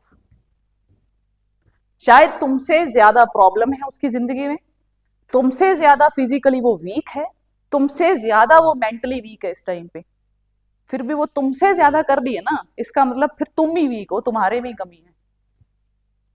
ठीक है ना। तो मुझे इसके बाद तुम्हें कुछ भी कहने की नीड ना पड़े कि तुम ऐसे करो तुम वैसे करो, तुम्हारे ऊपर है स्टूडेंट, पूरा खेल तुम पे है। हमने अपना जितना जोर मैं लगा सकती हूँ मैं लगा रही हूँ यहाँ क्लास में ना, अब आपके ऊपर आप कितना गेन करते हो। 10 सेल में अमन तुम पहले लेक्चर में बैठी थी, ठीक है। यूनिसेलुलर और मल्टी सेलुलर एक बहुत ही छोटा सा टॉपिक है ना, कुछ भी नहीं है। यूनिसेलुलर मतलब सिंगल सेल, मल्टी सेलुलर मतलब we are multi cellular, yes 50 trillion cell है हमारी बॉडी के अंदर, राइट। ओके, सो देखो यहाँ अमीबा क्या है, यूनिसेलुलर ऑर्गेनिज्म है। कहाँ पे रहता है, कैसे फूड लेता है, take in water in the form of, अच्छा क्या होता है इसको समझने के लिए यहाँ आते हैं, यहाँ समझो स्टूडेंट। यहाँ देखो अमन, देखो अमीबा का स्ट्रक्चर देखो, कुछ इस तरीके का स्ट्रक्चर होता है अमीबा। कैसा स्ट्रक्चर है ये, कुछ फिंगर लाइक प्रोजेक्शंस है, जैसे आप अपने फिंगर्स देखो इस तरीके से, कुछ फिंगर लाइक प्रोजेक्शंस है। ये जो फिंगर लाइक प्रोजेक्शंस है ना, इनको हम बोलते हैं स्यूडोपोडिया। मैं एक बना लेती हूँ, जैसे कि ये जो है इस तरीके से, ये क्या, इसको हम क्या बोलते हैं बच्चे, स्यूडोपोडिया। पोडिया वर्ड का मतलब होता है आपके पैर, स्यूडो मतलब नकली, नकली पैरों की तरह काम करता है। वैसे अमीबा के पास रियलिटी में कोई पैर होते नहीं है, बट इन्हीं फिंगर लाइक स्ट्रक्चर को ये यूज करता है बच्चे फॉर द फूड कैप्चरिंग। जैसे अमीबा पानी में तैर रहे हैं, उसके पास कोई टाइनी पार्टिकल आया, कोई माइक्रो ऑर्गेनिज्म, अब उसको उसने कैप्चर करना है, तो वो क्या करेगा, अपनी फिंगर लाइक प्रोजेक्शंस को यूज करेगा पैरों की तरह, और उसको जाके इस तरीके से पकड़ लेगा, जैसे आप पैरों से कुछ कैच कर लेते हो। ठीक है, यहां देखो, तो क्या करता है, जैसे मान लो ये फूड पार्टिकल आया, अब ये क्या करेगा, स्यूडोपोडिया की हेल्प से उस फूड के पार्टिकल को क्या कर लेगा, अंदर इस तरीके से बंद कर लेगा, पैरों को कर लेगा क्लोज, ये देखो कर लिया इसने, यहां पे किया, फूड अंदर चला गया। अब फूड जो है, अब एक तरीके से वो वैक्यूल के अंदर है। वैक्यूल क्या होता है, हम सेल में पढ़ के आए, एक खाली स्पेस, एक खाली जगह जिसमें आप कुछ भी स्टोर कर सकते हो। अब ऐसे ये अंदर आया, अब ये अंदर आ गया, सेल के अंदर आ गया, अब यहाँ पे शुरू होगी बच्चे इसकी डाइजेशन। क्या शुरू होगी, डाइजेशन।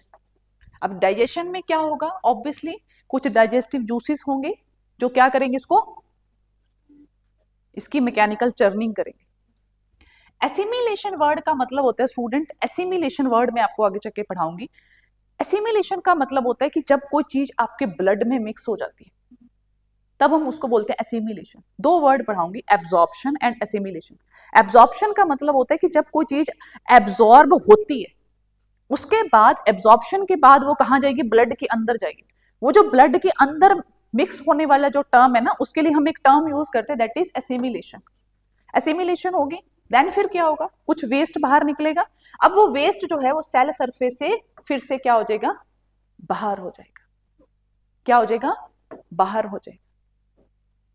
टर्म देखो यहाँ पे, सबसे पहले ए में क्या हुआ, न्यूट्रिशन आया, स्यूडोपोडिया की हेल्प से इसने कैप्चर किया, फिर फूड वैक्यूल बना और उसके अंदर डाइजेशन स्टार्ट हुई, और फिर आपका सेल के सरफेस से क्या हो गया,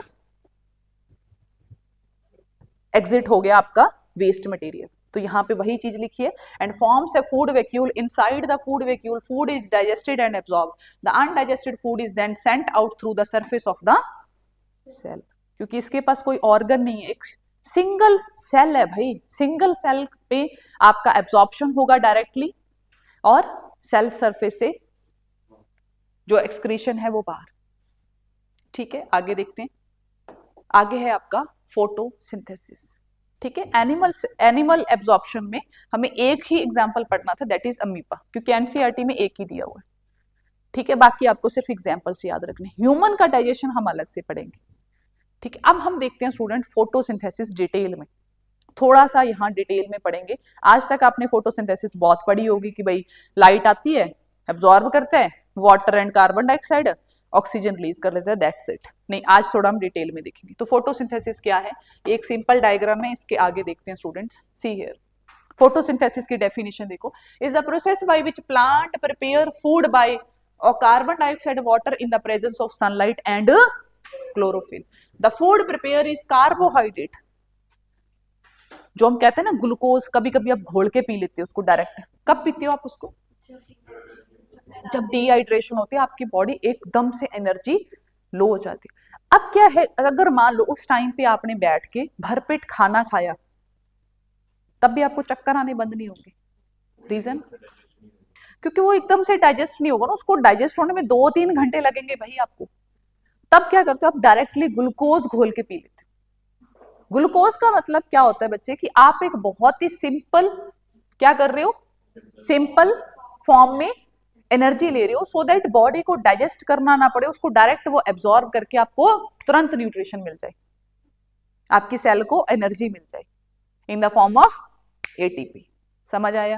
तो देखो यहाँ पे इक्वेशन देखो, 6 मॉलिक्यूल हम यूज करेंगे किसके, CO2 के। 6-7 इस चक्कर में नहीं पड़ना, तुम सिंपल सिंपल समझो। साथ में क्या लिया हमने, वाटर।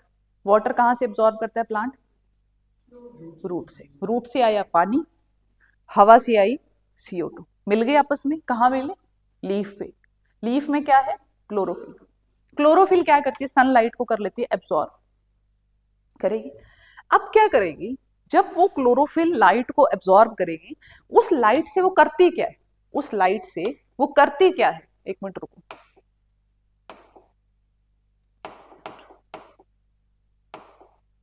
उस लाइट से स्टूडेंट वो करती क्या है, उस लाइट से वो क्या करती है, जो हमारा वाटर का मॉलिक्यूल होता है ना, उसको वो तोड़ लेती है, उसको वो क्या कर लेती है, ब्रेक कर लेती है। हाइड्रोजन को अलग कर लेती है, ऑक्सीजन को अलग कर लेती है। क्या आप रियलिटी में वाटर के मॉलिक्यूल को तोड़ सकते हो? नहीं। क्यों नहीं तोड़ सकते, क्यों नहीं तोड़ सकते?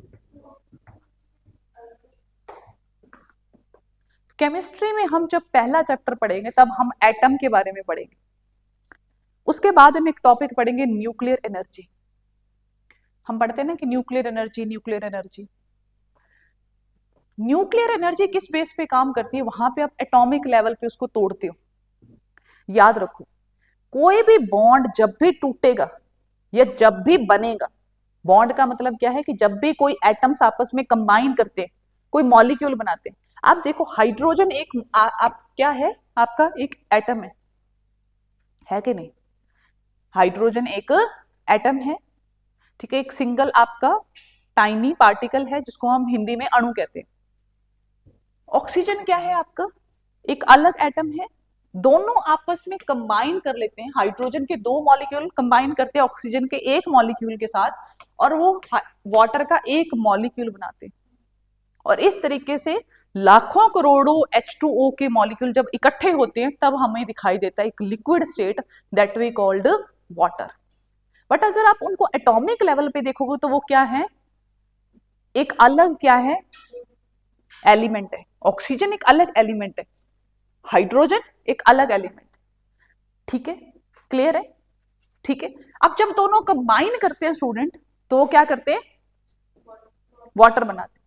स्टूडेंट, जब भी कोई भी रिएक्शन अगर आपको दिख रही है दुनिया के अंदर, कोई भी केमिकल रिएक्शन, या तो उसमें हीट एब्जॉर्ब हो रही है या वहां से हीट रिलीज हो रही है। जैसे कि सन, अगर आप देखो कि सन में से इतनी सारी हीट कैसे रिलीज हो रही है, तो वहां पे हो क्या रहा है बच्चे, हो कुछ भी नहीं रहा, क्या हो रहा है वहां पे, हाइड्रोजन के मॉलिक्यूल आपस में जुड़कर क्या बना रहे हैं, हीलियम बना रहे हैं।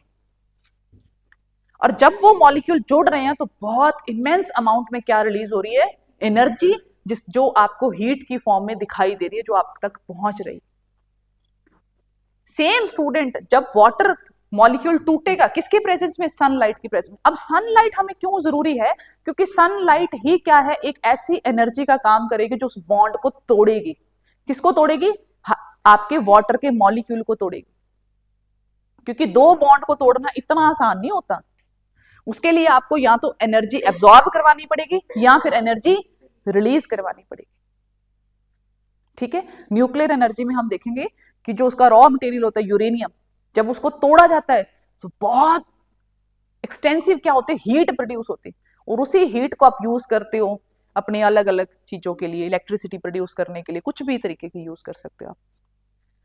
ठीक है, तो यहाँ पे हाइड्रोजन, ये जो वाटर है, इसके मॉलिक्यूल को तोड़ने के लिए हम सनलाइट का यूज करते हैं। तो आज तक आपने पढ़ा होगा कि भाई सनलाइट के थ्रू से वो क्या बना रहा है, खाना बना रहा है, बट आज आपको समझ में आएगा कि भाई सनलाइट का एक्चुअल में काम होता क्या है। तो वो काम क्या है, यहाँ पे बॉन्ड को तोड़ता है, किसका, वाटर मॉलिक्यूल को, और दो मॉलिक्यूल आपस में क्या हो जाते हैं, यहाँ पे अलग हो जाते हैं, हाइड्रोजन एंड ऑक्सीजन। जो ऑक्सीजन का मॉलिक्यूल अलग होता है वो गैस की स्टेज में क्या हो जाता है बच्चे, रिलीज हो जाएगा। गैस की स्टेज में क्या हो जाएगा, गैसियस फॉर्म में रिलीज हो जाएगा। बचा क्या, हाइड्रोजन। बचा क्या, हाइड्रोजन। अब हाइड्रोजन जो है,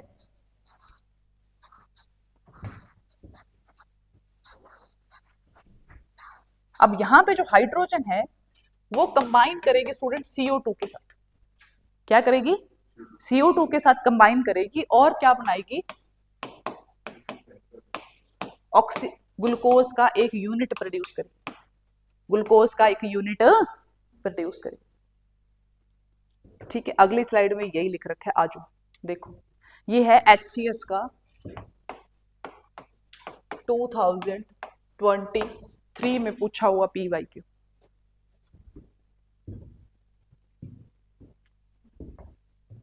यही 3 स्टेजेस स्टेटमेंट उसने पूछी थी, फिर उसने पूछा था कि बताओ कौन सी स्टेटमेंट सही है। लेकिन तीनों ही स्टेटमेंट सही थी, लेकिन जो उसने ऊपर जो पूछा था क्वेश्चन, जिस हिसाब से उसने पूछा था उस हिसाब से आपको आंसर देना था। अब देखो, सबसे पहले क्या होता है, फोटोसिंथेसिस में 3 मेन स्टेजेस होते हैं। पहला, absorption of light energy by chlorophyll. Chlorophyll क्या करता है, सनलाइट को एब्सॉर्ब कर लेते हैं, सनलाइट को क्या कर लेगा, एब्सॉर्ब कर लेगा। क्लोरोफिल का काम ही है। क्लोरोफिल कहाँ मिलता है हमें, कौन सी प्लास्टिड में मिलता है, क्लोरोप्लास्ट में। ये हम पढ़ के आए। प्लास्टिड 2 टाइप की होती हैं, chloroplast, leucoplast and chloroplast. Leucoplast, chloroplast, इसमें कलर ग्रीन कलर होता है। सेकंड स्टेज में क्या होगा, देखो, conversion of light energy into chemical energy. Light energy को किसमें कन्वर्ट कर रहे हैं, केमिकल कौन सा बन रहा है यहाँ पे, देखो आगे। And splitting of water molecule into hydrogen and oxygen. भाई कोई बॉन्ड टूटता है या कोई बॉन्ड बनता है, उसको हम केमिकल रिएक्शंस बोलते हैं। बनते हैं ना केमिकल रिएक्शंस, यस और नो, बिल्कुल बनते हैं। क्या बनते हैं, क्लोरोफ्लोरोकार्बन, बहुत सारे देखे हैं आपने। जिंक ऑक्सीजन के साथ जुड़ती है, क्या बनता है, जिंक ऑक्साइड। बनता है कि नहीं बनता, बनता है कि नहीं बनता। आपके इतने सारे आपके आसपास रिएक्शंस हो रहे हैं, देख लो, बहुत सारे रिएक्शंस हो रहे हैं आपके पास। बाहर रस्ट लग रही है इस टाइम पे लोहे पे, वो क्या है, एक तरीके का केमिकल रिएक्शन है, यस और नो। 2 तरीके के रिएक्शंस पढ़ेंगे हम केमिस्ट्री में, एक फिजिकल रिएक्शंस और एक आपके केमिकल रिएक्शंस, जहां पे केमिकल बॉन्ड बनते हैं आपके। ठीक है, आपके फोन की बैटरी, ये जो इसको आप बार बार चार्ज करते हो, इसमें क्या हो रहा है, केमिकल रिएक्शंस हो रही है, जिसकी वजह से आपका फोन ऑन एंड ऑफ हो रहा है, यस और नो। ठीक है, reduction of carbon dioxide by hydrogen to form the carbohydrate. और आप सबसे ज्यादा क्या खाते हो, कार्बोहाइड्रेट ही खाते हो। आपकी रोटी में कार्बोहाइड्रेट है, आपके चावल में कार्बोहाइड्रेट है, आपकी सब्जी में कार्बोहाइड्रेट, आपके फ्रूट में कार्बोहाइड्रेट है। वो तो है ही सारा वो तो कूड़ा है भाई, कूड़ा माना करो आप, फूड के नाम पे वो कूड़ा है। ठीक है, क्लियर है? तो रिडक्शन ऑफ कार्बन डाइऑक्साइड क्या हो रही है यहाँ पे? रिडक्शन हो रही है किसकी? Carbon dioxide by hydrogen to form the carbohydrates. आप समझ में आए कार्बोहाइड्रेट कैसे बन रहे हैं और ऑक्सीजन कैसे रिलीज हो रही है? ऑक्सीजन रिलीज हुई तो उससे हाइड्रोजन से कार्बन डाइऑक्साइड बनेगा, तो reduction carbon dioxide. CO2 combine करेगा ना किसके साथ? हाइड्रोजन के मॉलिक्यूल के साथ। हाँ, तो क्या बनेगा आपका? कार्बोहाइड्रेट ही बनेगा ना। ऑक्सीजन तो आपकी रिलीज हो गई, उसको तोड़ दी ना उसने। नहीं समझ में आया तो कोई बात नहीं, कहाँ देखेंगे हम, केमिस्ट्री में फिर से देखेंगे। तो प्लास्टिड्स ये हमने पहले भी खैर पढ़ लिए है ना, पहले भी पढ़ा हुआ हमने, यहाँ पे दोबारा मैंने लिख दिया। Class of small organelles that contain pigment of food and are found in the cytoplasm of cells. Cell वाला चैप्टर दोबारा पढ़ लेना किसी को अगर समझ ना आए। साइटोप्लाज्म में हमारे प्लांट के अंदर एक अलग ऑर्गेनली होते दैट वी कॉल्ड प्लास्टिड। ठीक है, they have double membrane, you know that, own DNA, पता है आपको, क्लोरोप्लास्ट में अपना खुद का डीएनए होता है, ribosome similar to the mitochondria. तो अब तक आपके पास 3 ऑर्गेनलीज हो गए जिसके पास खुद का डीएनए है। पहला न्यूक्लियस, दूसरा माइटोकॉन्ड्रिया और तीसरा प्लास्टिड्स। प्लास्टिड्स कहाँ मिलते हैं? सिर्फ प्लांट्स में मिलते हैं, प्लांट सेल में मिलेगा। आपके अंदर है प्लास्टिड? नहीं, अदरवाइज हम ग्रीन कलर के होते। ठीक है, और माइटोकॉन्ड्रिया जो एनिमल और प्लांट सेल दोनों में मिलते हैं, न्यूक्लियस दोनों में मिलते हैं। ठीक है जी, दे कैन, हाँ जी हाँ जी हाँ जी, ठीक है, they can be found all over the plant and other photosynthetic organisms. आगे चलते हैं स्टूडेंट्स, नेक्स्ट है न्यूट्रिशन इन ह्यूमन बीइंग। ठीक है, अब हम आते हैं डाइजेशन पे। पहले वाला लिखना है, लिखना है किसी ने? लिखना है तो बोलो ना, ऐसे जोर से बोला करो, यस मैम। वो माता रानी के जगराते में नहीं होता जैसे।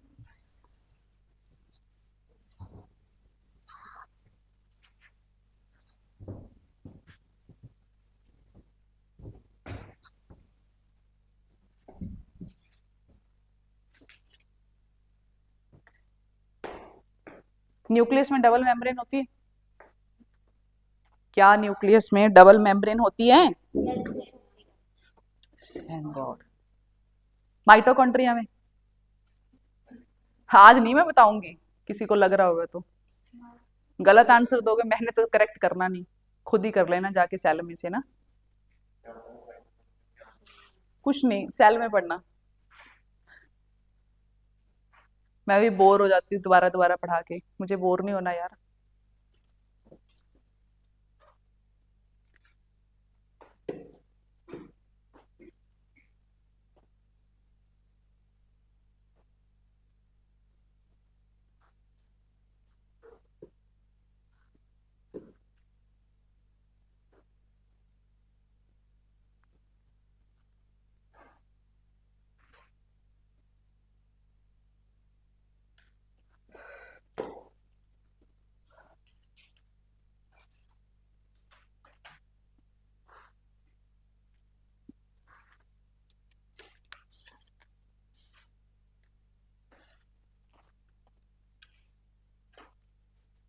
एल्गा देखा ग्रीन कलर का, जो पॉन्ड्स के अंदर ग्रो करता है, उसको वो ऑटोट्रॉफिक होगा या हेटेरोट्रॉफिक होगा?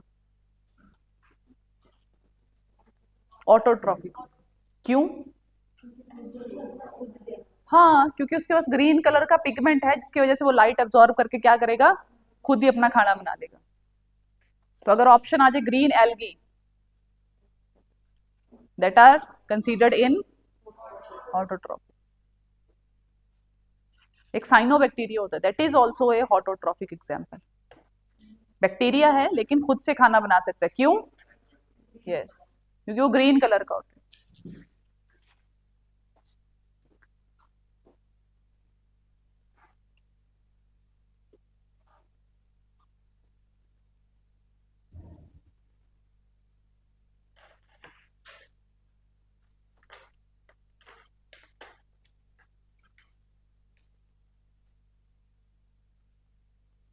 कल मेरा एक पुराने स्टूडेंट का फोन आया मुझे, फोन करके मतलब बहुत ही ज्यादा खैर टेंशन में था वो, मुझे बोल रहे मैम मैं फेल हो जाऊंगा। तो मैंने कहा हो जाओ यार, हो जाओ, है ना, मैं क्या करूं फिर,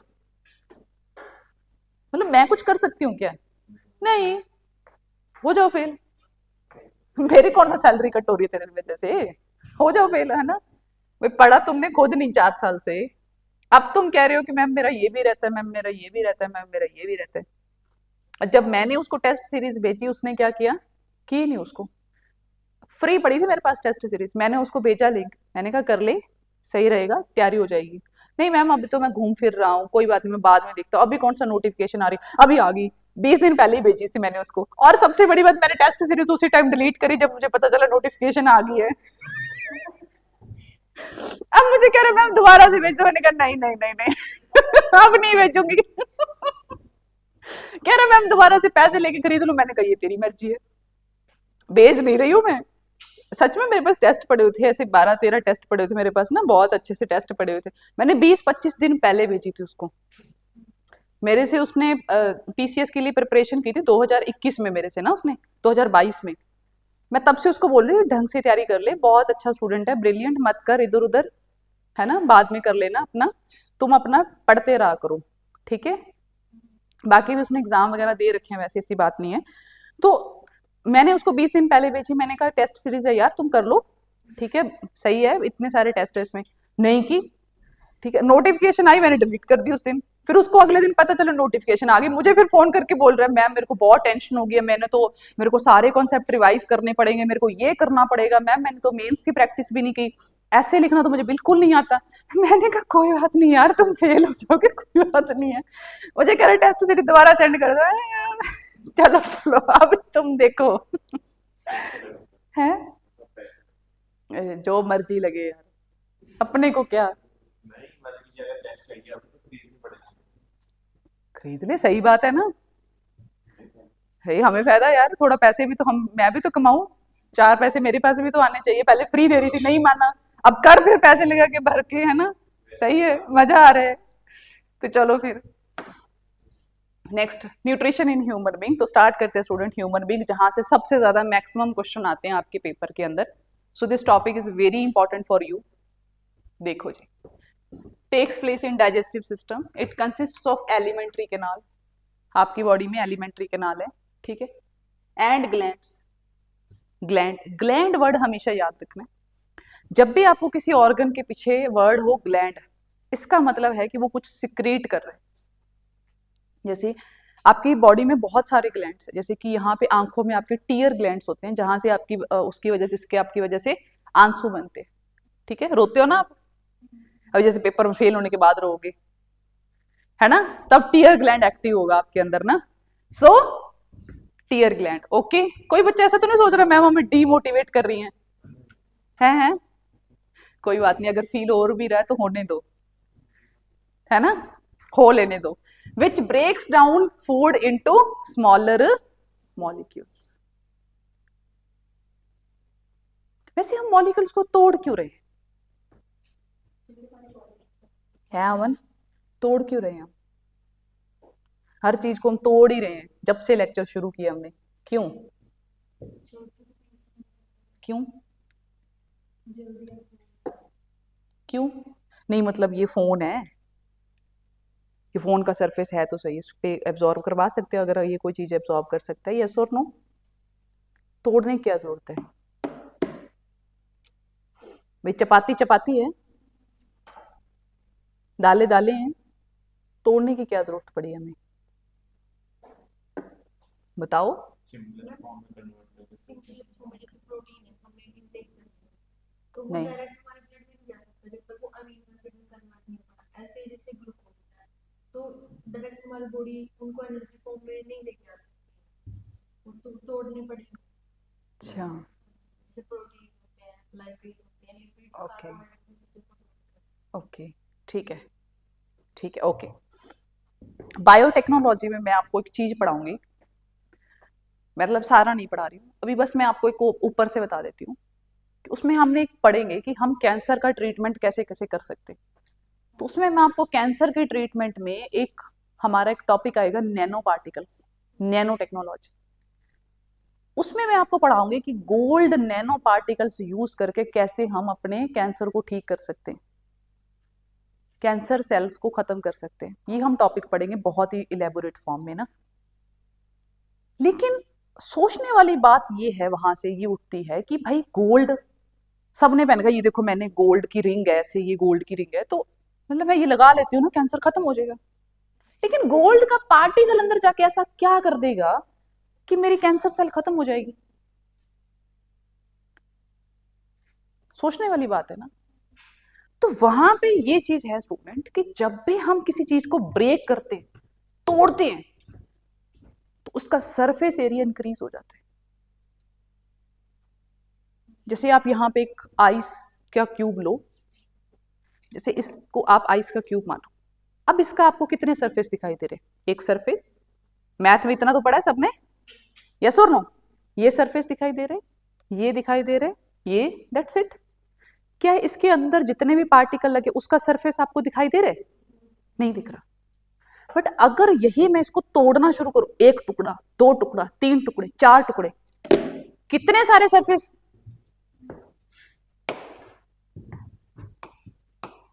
ये क्यूब है, ये क्यूब है, कितने सरफेस दिखाई दे रहे? 4 दिखाई दे रहे। इसको मैंने 2 में तोड़ दिया, अब कितने दिखाई दे रहे? अब मैंने इसको फिर से तोड़ दिया,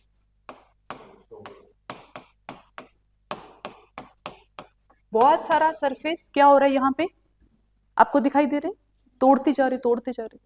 इसका मतलब मैं कर क्या रही हूं? सरफेस एरिया बढ़ा रही हूं, सरफेस एरिया बढ़ा रही हूं। सरफेस एरिया बढ़ाने का मतलब है कि आपके पास अब सरफेस एरिया बढ़ता जा रहा है, और जितना बढ़ेगा उतना ज्यादा एब्जॉर्प्शन करेगा। पहले ये जो ये क्यूब था, इसके पास यहां पे एब्जॉर्प्शन होनी थी, यहां पे, यहां पे, यहां पे, कितना एब्जॉर्ब करेगा? जैसे मान लो आपके पास 100 ml वाटर है, 100 ml में से हो सकता है ये 50 ml एब्जॉर्ब कर ले, बाकी पड़ा रहे इसके ऊपर। वहीं जब आपने इसको तोड़ना शुरू किया, लास्ट में जाके ये पूरा 100 का 100 ml क्या कर लेगा? एब्जॉर्ब कर लेगा। कर लेगा कि नहीं कर लेगा? बिल्कुल। तो आपने करा क्या? सरफेस एरिया बढ़ा दिया, तो एब्जॉर्प्शन क्या होगी? इंक्रीज होगी। जब आप अपने फूड पार्टिकल्स को तोड़ते हो, तोड़ते जाते हो, तोड़ते जाते हो, तोड़ते जाते हो, जितना ज्यादा आप उसको महीन तोड़ते जाओगे, उतना ज्यादा आपकी इंटेस्टाइन में उसकी एब्जॉर्प्शन अच्छे से होगी, उतना ज्यादा एब्जॉर्प्शन अच्छे से होगी। और जो पार्टिकल्स की एब्जॉर्प्शन नहीं होगी वो आपकी बॉडी से क्या हो जाएंगे? बाहर। वो आपकी बॉडी से क्या हो जाएंगे? बाहर। अनएब्जॉर्ब्ड मटेरियल आपकी बॉडी से क्या हो जाता है? बाहर। तो यहां पे अगर मान लो कोई लॉजिकल आपसे क्वेश्चन पुट कर ले कि आप अपना खाना ब्रेक क्यों कर रहे हो? For increasing your surface area, so that better efficiency हो सके उसकी एब्जॉर्प्शन की। समझ आया? और जितना ज्यादा सरफेस आपके क्या होते जाएंगे? बढ़ता जाएगा, उतना अच्छे से आपके डाइजेस्टिव एंजाइम्स और आपके जो जूसेस हैं वो उसके ऊपर एक्ट करेंगे, वो पर उसके ऊपर क्या करेंगे? एक्ट करेंगे।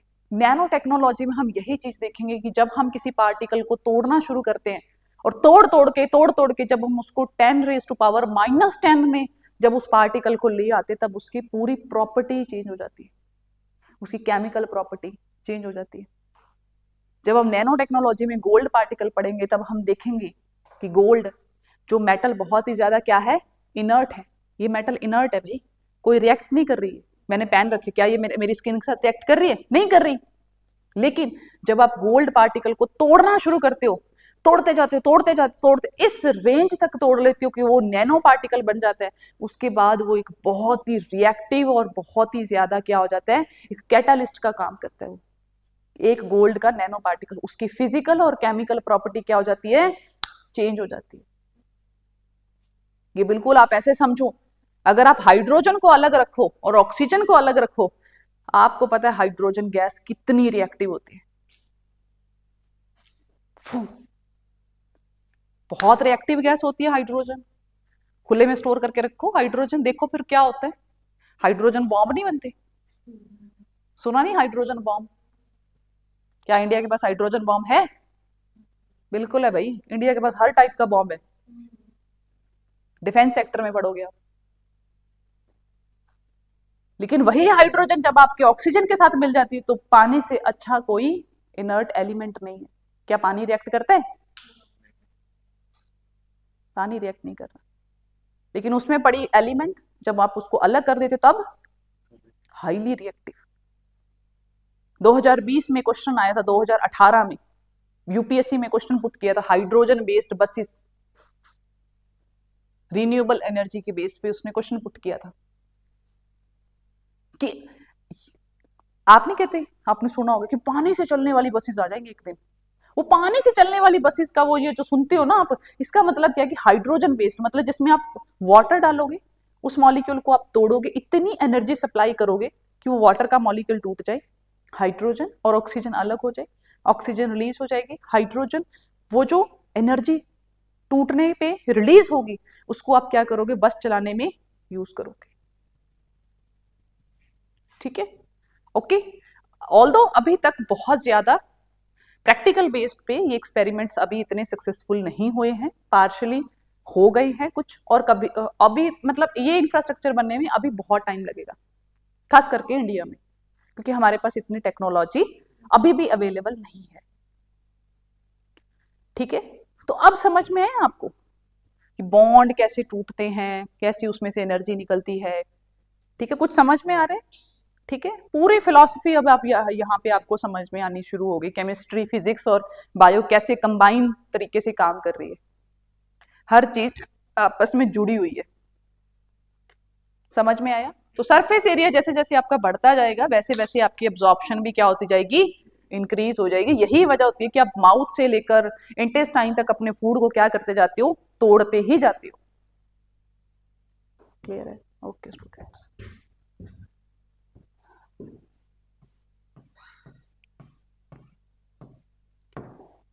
आ जाओ फिर। तो समझो कौन कौन से मेन ऑर्गन है, ये आप जरूर लिखोगे। ठीक है, पेपर में बहुत बार पूछ ले जाते हैं। डाइजेस्टिव सिस्टम में कौन कौन से मेन ऑर्गन है? पहला mouth, oesophagus food pipe, stomach, small intestine, large intestine and anus. The main gland कौन कौन से बच्चे? पहला आपके माउथ में मिलता है, ये आपकी ईयर लॉब के पीछे आपके ग्लैंड प्रेजेंट होता है, that we called salivary gland, जिसकी डक्ट्स जो है वो आपके माउथ में, पूरे माउथ में फैली होती है। गैस्ट्रिक ग्लैंड्स जो आपके पेट में होते हैं, स्टमक के अंदर। आप स्टमक की कभी भी दवाई लेने जाना, उसके ऊपर वर्ड लिखा होता है गैस्ट्रो। गैस्ट्रो वर्ड जो है टर्मिनोलॉजी आपकी यूज की जाती है for the stomach. Pneumonia term जो होती है that is related to your lungs. Cardiac word is related to your heart. ये चीजें थोड़ी क्लियर होनी चाहिए। लीवर, लीवर एक ग्लैंड है, पैनक्रिया ग्लैंड है, एंड इंटेस्टाइनल ग्लैंड्स। ठीक है, so please write down. Lungs, pneumococcal, हम ह्यूमन डिजीज में पढ़ेंगे, निमोनोकोकल डिजीज। यस भाई, सब कुछ क्रिएट कर रहा है वो, इतना सारा गॉल ब्लैडर में जो आता है आपका क्या बाइल जूस, वो कहाँ से बनता है? लीवर में ही बनता है। कोई भी ऑर्गन अगर वो कुछ सिक्रीट कर रहा है, कुछ रिलीज कर रहा है, वो ग्लैंड है, वो ग्लैंड है। ठीक है, या तो अलग से उसमें ग्लैंड मेंशन होगा, ठीक है, या फिर उस ऑर्गन के अंदर ही कोई ग्लैंड होगा, वो खुद ही एक ग्लैंड अपने आप में, वो ऑर्गन खुद ही अपने आप में क्या है? ग्लैंड है। तो ग्लैंड कौन कौन से हैं हमारे? Salivary gland, gastric glands, gastric मतलब जो स्टमक के अंदर हमारे ग्लैंड्स होते हैं। अब स्टमक अपने आप में ग्लैंड नहीं है बच्चे, स्टमक के अंदर कुछ ऐसे ग्लैंड्स प्रेजेंट है जो क्या करेंगे, कुछ सिक्रीट करेंगे। पैनक्रिया, जहां से हमारा इंसुलिन रिलीज होता है, जिसकी वजह से आपका ब्लड शुगर कंट्रोल में रहते हैं, राइट।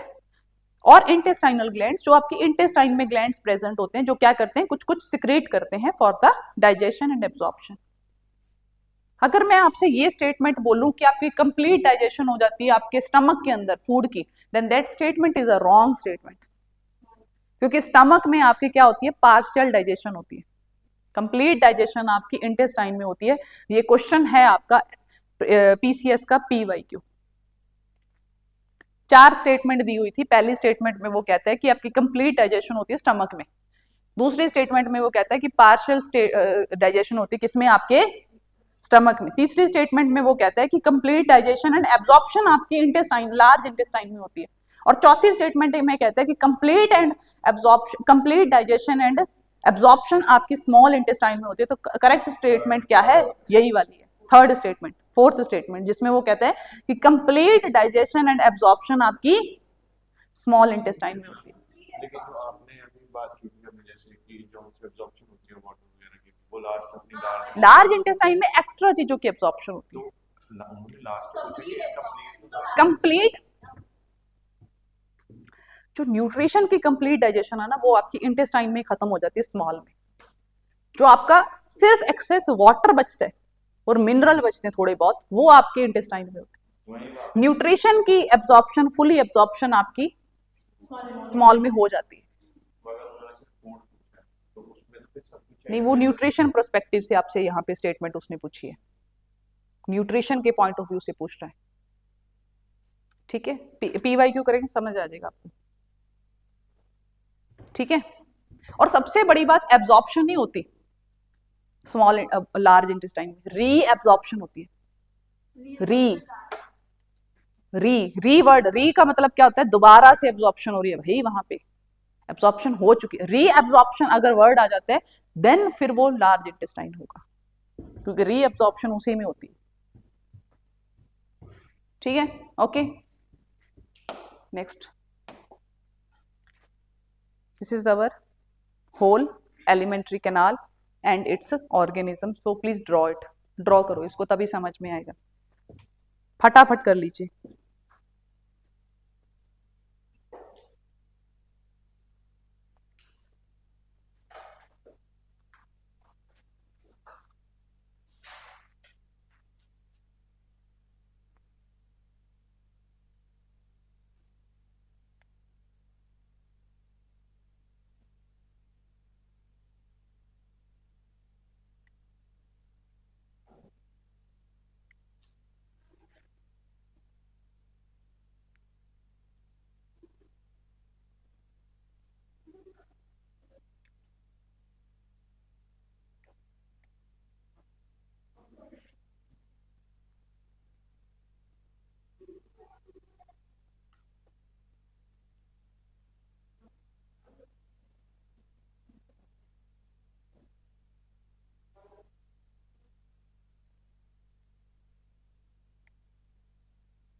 हाँ जी, सो आपकी एलिमेंट्री कैनाल शुरू होती है आपकी माउथ पे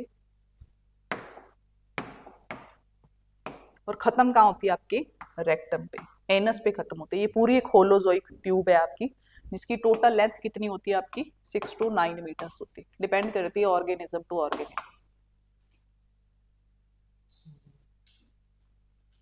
पूरी 9 मीटर तक लेंथ हो सकती है इसकी,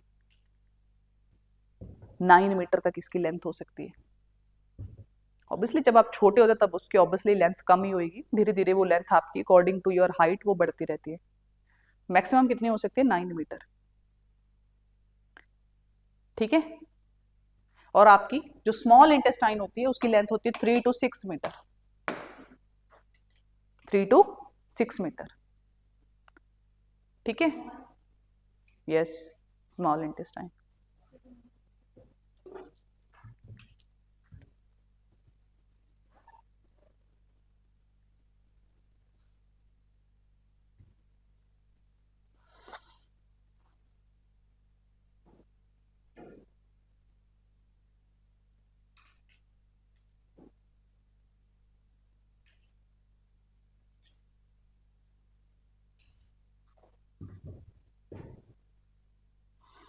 वाहिगुरु।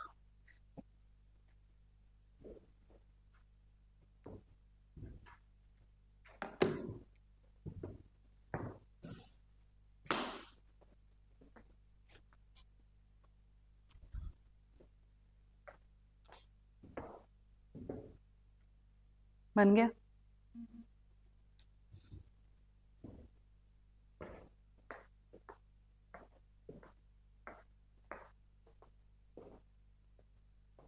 चलने दो काम। हाँ।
वेरी गुड, क्या बात है, हैंड राइट, ड्राइंग स्किल अच्छी है आपकी।